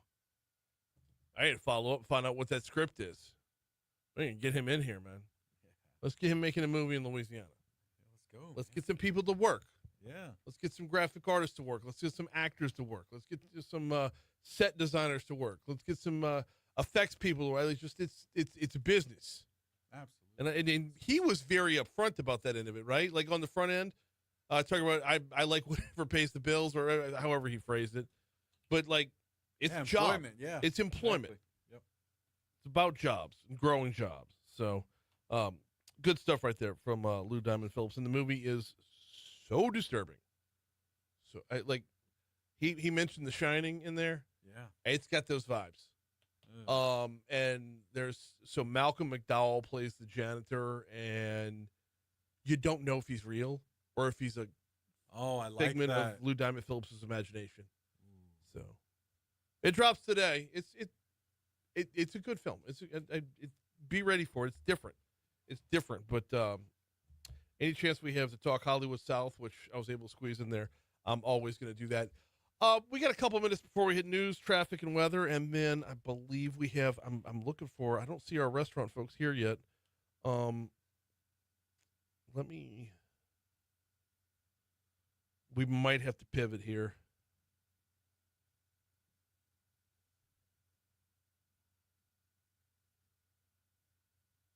One quick second. All right. While I got a second, let me remind you about the folks over at Landmark Bank. LandmarkBankLA.com is the website. LandmarkBankLA.com if you want to check them out online. Landmark Bank started in 1897 as a community bank, and in 2025 they are a community bank, sticking true to the mission all these years, and they remain true to that mission. You'll find them in a number of the surrounding areas around Baton Rouge, Brewley, Clinton, Denham, Zachary. You're not going to find them in downtown Baton Rouge, and you're certainly not going to find them with a headquarters in Midtown Manhattan or something like that. They're here for you as a community bank and as a community banker. Whether you're talking about business banking, whether you're talking about your personal banking, whether you're talking checkings, savings, borrowing, saving for retirement, the like, they've got you covered. Check them out online at landmarkbankla.com. There's something I've been... We've only got 2.5 minutes here, and I don't know if I want to get heavy right now because I'm about to clock out for the weekend. We're about to do Brian's big adventure, about to hop in an RV as soon as I get out of here and go do the RV life for like 3.5 days, taking the fam. And by the way, we're going to post a lot of content over on my social media, and Talk 107.3 will share it back over the course of the weekend. But all right, let's see if I can set this up in time for news. And if we can talk about it over on Talk's Facebook page. We're live every day, thanks to the folks at Lake Urgent Care. If we could talk about it over there, we will. The passing of Hulk Hogan brings up a very, very big question for us societally. Hulk Hogan had been dubbed a racist since about 2007. When a private conversation of his got leaked, and he said some really, really racist things in that conversation about, not wanting his daughter to date a black man, drop the N-word repeatedly. I want some feedback on this from the glorified crew in the chat or anybody who wants to hop in over on Facebook Live, Talk 173. Here's the question. I'm looking for the right words to put into it. When it comes to our society in 2025, is there room for contrition? Is there room for evolution? Is there room for self-growth? Or is it once you're a racist forever? Because Hulk Hogan, who passed away yesterday, he had contrition. He had growth. He said years after those comments, years after that private conversation and tape became public, he came back and said, that was the worst of me, and I'm better than that, and I was speaking as a product of my environment, an environment I've grown out of since then. I'm curious what your take is when it comes to, because we're still a very, very hypersensitive society on the topic of race. We see it often where everything is racist, right? And if everything is racist, then nothing's racist. But just following my social media, my feed, I'm seeing a lot of hate towards Hogan because of those comments, which were 18 years ago. Can you grow? Can you evolve? Let's talk on Facebook Live.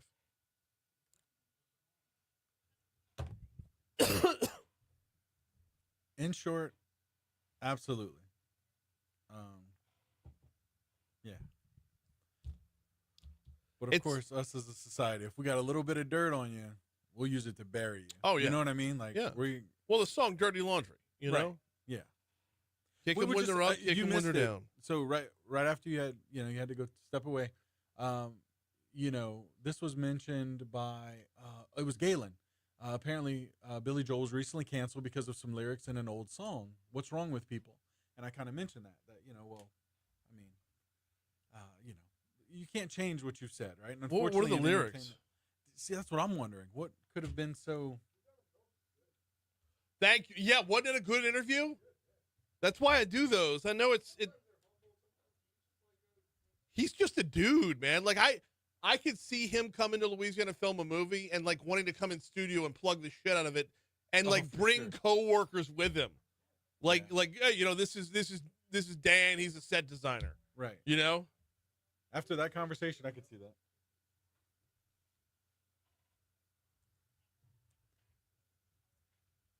And that's another aspect that Galen brings in. Galen, I'm sorry.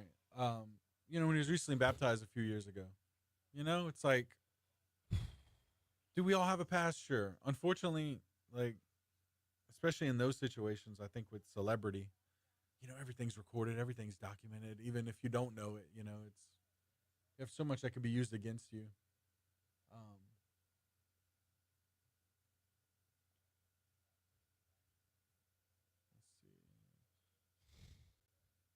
Okay, and then going back to, I guess, Billy Joel, the song "Angry Young Man."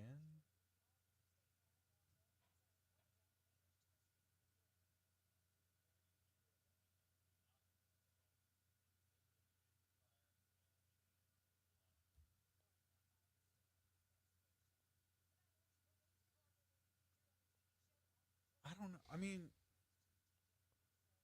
have you ever I don't know. What? I'm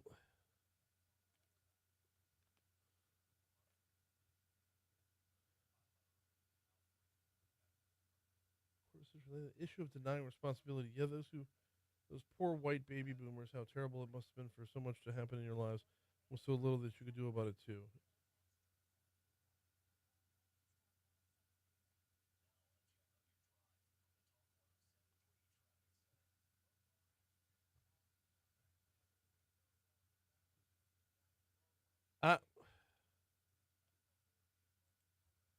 I don't know what the racist lyrics are. I know, even the ones that were posted here. Apparently, lyrics to "Angry Young Man" and "Goodnight Saigon."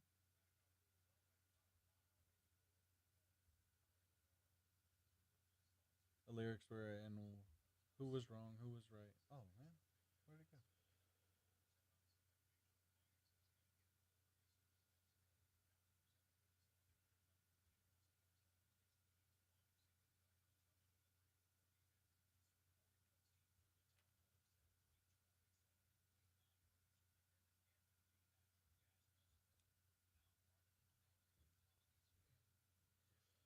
Let's see.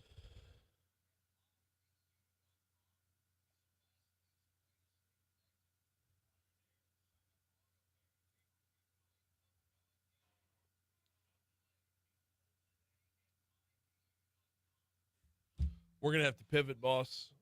I don't have a. Dang. No one got in touch with you? Hightower was supposed to map out guests every day.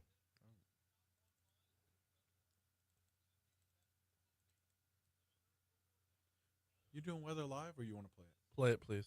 Are we just gonna to be sure from now on? Because I don't want to ask you every day. Unless something's actively breaking at the time. Okay. I was gonna say I didn't want to just ask every day.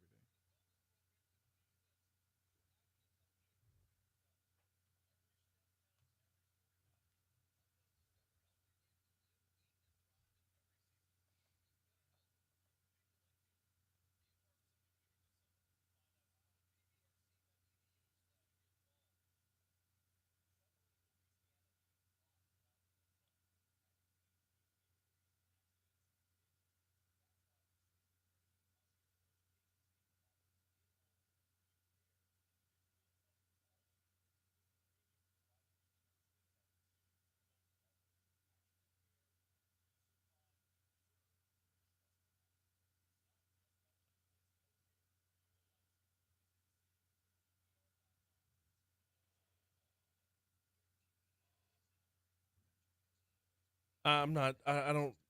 I need to know the lyrics. That's.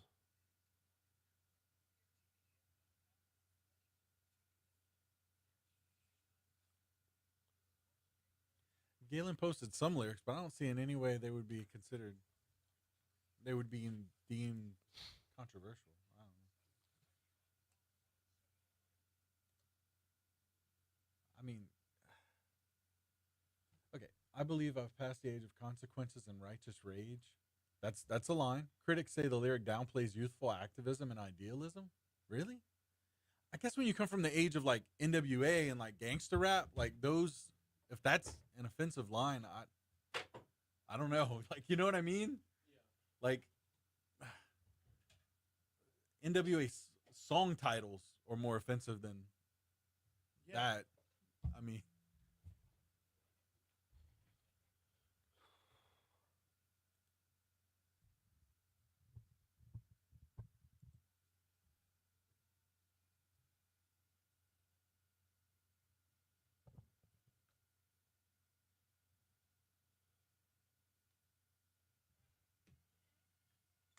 hell, NWA is more offensive. What? I was thinking NWA song titles. Yeah. NWA is the name is already. Yeah, I mean.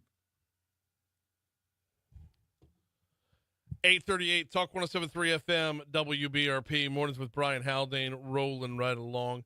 Yeah, it's hard to dump something so heavy on you heading into the break right there as we're wrapping up the week. It just that's my phone. Sorry.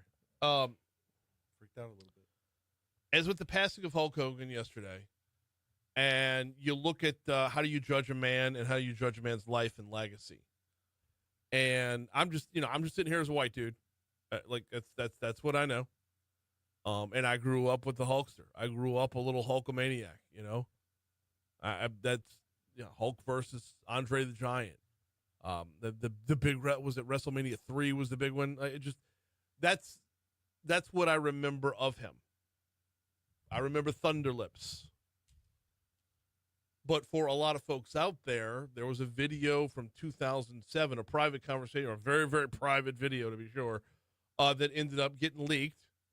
And within said video, he said a lot of really racist things. And I've been seeing the question come up on social media a lot since his passing yesterday of like,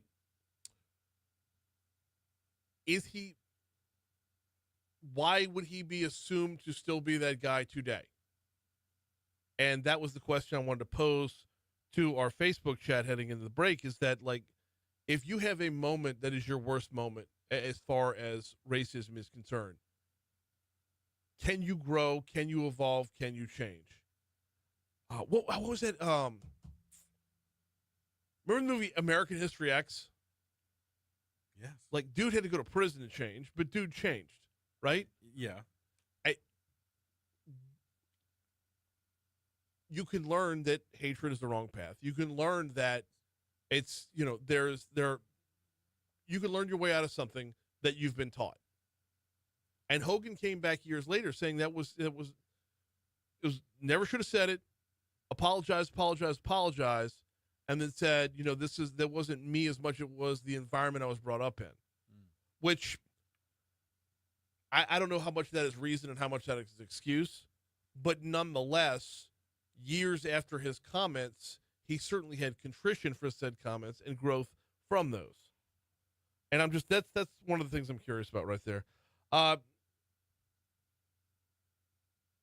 Okay, Scott says, we will never get past racism when you keep bringing it up and using all caps. You can't focus on the good Hulk Hogan.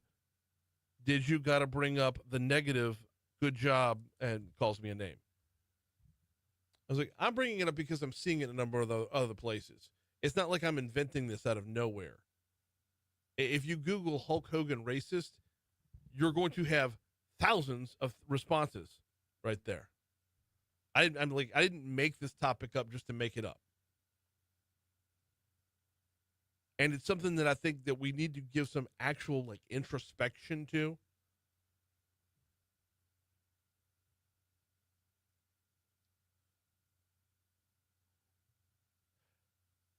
Galen says, and I'm going to move on after this comment.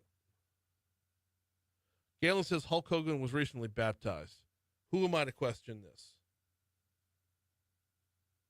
So I think that's a decent encapsulation right there, right? I forget everything else. Like that's a turning point in your life. That is a definite turning point. I can roll with that for sure. It's 8:41 to Talk 107.3 FM. Normally at this time, we bring you Foodie Friday, presented by the Louisiana Beef Industry Council. I had a little bit of a miscommunication for today, and we've actually had to reschedule Foodie Friday for today. Nonetheless, though, let me take a quick minute to tell you not just about the Louisiana Beef Industry Council, but let me remind you about what's going on right now with Restaurant Week here in Baton Rouge. If you hit up digbr.com, you will find, well, that's the homepage for DigBR, right? If you go to Restaurant Week, which was one of the tabs at the top of the homepage, you could dive right into everything going on this week. And I'll tell you the nutshell version, 56 restaurants are participating. And it's not just in Baton Rouge City proper. You've got Livingston Parish in there. You've got Ascension Parish in there. Donaldsonville has a restaurant in there up to St. Francisville. So it's growing throughout the surrounding area. And all week long, we've been featuring restaurants right here doing something a little bit different, which is the purpose of Restaurant Week, to let the chefs get chefy. And they have been. So if you don't yet have plans for tonight, or tomorrow night for that matter, maybe hit up digbr.com/Restaurant Week. Find a place you've never been before, or find a place that's already one of your favorites and try something new when you get there. Because they're going to have different menus just for this week. If you want to partake in the Restaurant Week stuff, they've got different menus just for this week. There are different price settings along the way. So if you want to be looking for a meal that's $25 a head, you can get that. If you're looking for $60 a head, you can get that. There are spots along the way for every economic possibility. Many tax brackets covered, to be sure. And when you want to talk about the quality of restaurant that's up there, just a couple from downtown. You got Cecilia Creole Bistro. You got the Gregory over there at the Watermark. Struby's downtown, Capital City Grill downtown. Getting further away, how about if you're over on Jones Creek? Jasmine's on the Bayou is in the mix here. I mean, they're all over the place, all over Baton Rouge. You're going to find more and more, 56 of them to be sure. It doesn't always have to be something fancy. Burgersmith over there, Perkins and Acadian, they're in the mix. Soji's in the mix. Tio Javi's up in there. Our Moms, we had Our Moms in the other day. What a fantastic conversation with Our Moms. But Restaurant Week does continue. And while Louisiana Beef Industry Council sponsors Foodie Friday right here on Talk 107.3 FM, I believe they're also sponsors of Restaurant Week as well. So you'll be helping out the Beef Industry Council on both fronts by visiting a restaurant for Restaurant Week. And if you want more on beef, beefitswhatsfordinner.com, beefitswhatsfordinner.com. I can tell you that as the Brian's Big Adventure gets underway, steak will be had. Yeah, I'm not going out to a campsite and firing up a grill without throwing some solid steak on the grill. We'll be rib-eyeing it up for sure. So, and I am a purist. A little salt, little pepper. Very, very little bit of garlic powder, but salt, pepper, and let God do the rest of the work. He made the beef. Let him be in control right there. Put it over some hot fire. We're good to go.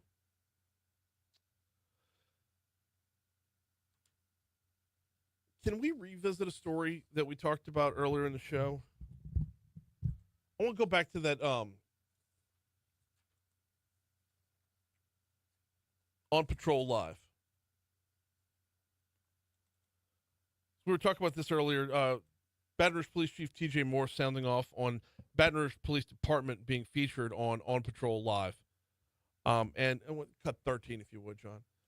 The chief talks about how, if you're expecting to see BRPD on a reality show, on a TV show, you're probably expecting to see, nothing but high-stakes action, weapons drawn, faces blurred. On Patrol Live isn't exactly that. Here's the chief talking about it. This is push you in the front passenger seat with officer just in a normal shift, and you really get to see more of the human side of police work and not always just action. I like that. It's for a couple of different reasons. Obviously, you're not just going to be looking at dead air, right? You're not just going to be looking at silence. There will be conversation back and forth, I'm sure. Some sort of either monologue or dialogue. I dig that because it opens up the human end of the police officer. And one of the things that the chief has talked about before is he needs every recruiting tool he can get his hands on, this being one of them. And as far as what you're going to see on the show, it's not just the officers, but there's a little bit of the technology as well. I think it's going to be really good for the department, for the city. It's really going to put a spotlight on how great Baton Rouge Police Department is when it comes to comparing us to departments nationwide. And everybody's going to get to see the technology we have and how great our police department really is. Which we do have some pretty great technology with the Real-Time Crime Center. And when you get out and about into individual neighborhoods, learning more and more about license plate readers, traffic cameras, and whatnot, we are pretty dialed in. We do a decent job here in Baton Rouge. So why not celebrate that, and why not put that on a stage? Why not put that in front of folks so that others can see it as well? And when you see the technology and you learn about the human side, can that be dialed back into making this not just a PR tool to show the nation and everybody else, how our cops do it? Not just a PR tool, but how about a recruiting tool as well? A lot of that here locally is with our pay. When you're looking at our officers start about $40,000, almost close to $41,000 starting pay, but you go just 4-hour drive west of here to Houston, and they're starting their officers at almost $82,000. So that's the chief right here on the show. He was talking about reasons that potential cops would have to go shop their wares elsewhere, to go shop their talents elsewhere. Our starting pay is definitely a hindrance on that front. We got about a minute before we have to hit Your Money Now. We will continue on the back end of Your Money Now to be sure. Before we hit Your Money Now, let me take a quick second to remind you that the Moon Griffon podcast is available for you. Whether you're talking about Baton Rouge blunders or DC drama, Moon's got the hot takes and the hometown humor to keep you laughing and thinking. No fluff, no filter, just Moon being Moon. Listen and subscribe on all your favorite platforms, Apple Podcasts, Spotify, and more. You can also catch every episode at talk1073.com. You got Moon's podcast. You got my Louisiana Business Weekly podcast. And look, if it's available at talk1073.com, the folks at Lake Urgent Care got it there for you. In fact, download the Talk 1073, the free Talk 1073 mobile app. Find out what you missed each day at talk1073.com and watch us live on Facebook and the Baton Rouge YouTube channel. You could check out the podcasts on the app as well. The Talk 1073 mobile app brought to you by Lake Urgent Care. Lake Urgent Care, walk-in care.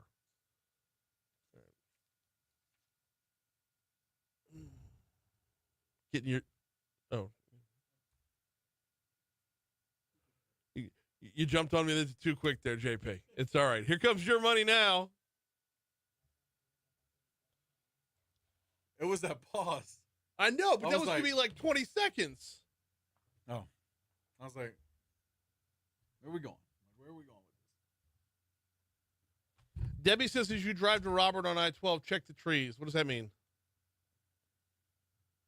Context, please.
But I think it's important to note, going back to the racism thing, like we all have a past. Maybe not to that extent that we have, slurring, Yeah. racist remarks, but everybody does. But I think redemption is possible for everyone, right? I mean, as you know, I missed that. But yeah, man, like I don't know.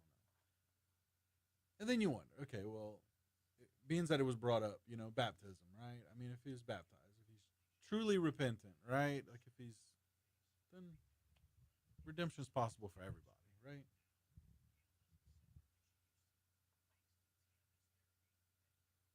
Ah.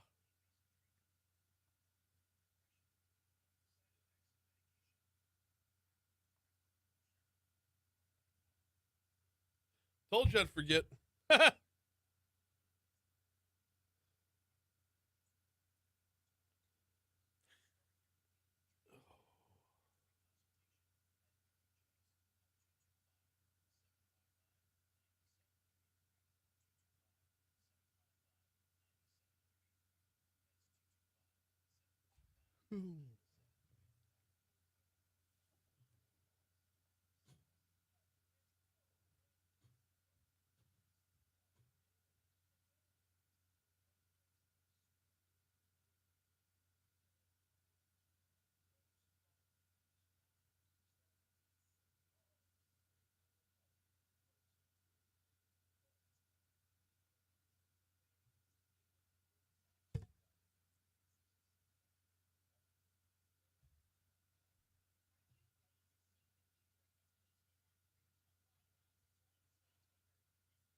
$8.56. Talk once. Keep it going, JP. Keep it going. Okay, say no more. 8:56. Talk 107.3 FM WBRP. Going to hand off to Moon Griffon here in just a couple minutes. Let him take over. Asked a heavy question in the last segment, and I got to tell you, after reading a couple comments on the Facebook Live feed, courtesy of Lake Urgent Care, I'm on the celebrate the whole man part of this. Yeah. It just I don't want to say compartmentalize, but there is a whole human there, and there maybe it's my Catholicism. I believe in contrition. I believe in reconciliation. So, but celebrate the whole man. Absolutely, yeah. Well, I say the whole man. And you know what? If he was really truly a changed man, if he was repentant, then man, you know what? We're going full gospel here, man. The arm of the Lord is not too short to save anyone, right? No, I understand. Regardless. I understand. And Every man has a past. I want to right? celebrate the whole man. Yeah. But he did do Suburban Commando. Okay. And I don't know if everything can be forgiven. You know what? I don't know if everything can be forgiven. And we can't forget though, Christopher Lloyd was in that movie as well. And you know what? Oh my word, that's right. Hey, that's right. And we know how great of an actor he is, right? Yeah. So everyone has a past, right? Everyone has a past. I was reminded earlier in the show, you remember No Holds Barred? Wow. Yeah. Wow, yeah. Yeah. Oh man. Such a good one. Oh man. All right. So I'm almost out of here, y'all. I'm so done. Brian's Big Adventure's coming your way. We're gonna be posting stuff up all weekend long on social media. As I'm going full Griswold. I love this. The folks over at Miller's RV, who could not have been more awesome yesterday when I went to go pick up my RV. Jeff, his whole team. Your buddy Jeremy, everybody over there was just phenomenal from start to finish. I don't want to name people because I'm going to forget other people's names, but they walked me through the entire process, walked me through everything that I'm going to need. I will single out Jeremy because he's the one that gave me the walkthrough. So thorough, patient, understanding, and then thorough again. It's just I get to hit the road with a little bit of confidence, which I've never driven something 31 foot long before. So need a little bit of confidence on it front. So big shout out to Miller's RV. Big shout out to the Louisiana Travel Association for putting this whole thing together as we are hitting the road for Brian's Big Adventure, and hopefully it'll be Brian's normal weekend in the woods, right? Hopefully I don't go full Griswold. But if you do. But if I do, it will be open and honest, to be sure. All right, we're getting out of here. David St. Romain is going to be in my seat on Monday. I'll be back on Tuesday. We will see you then.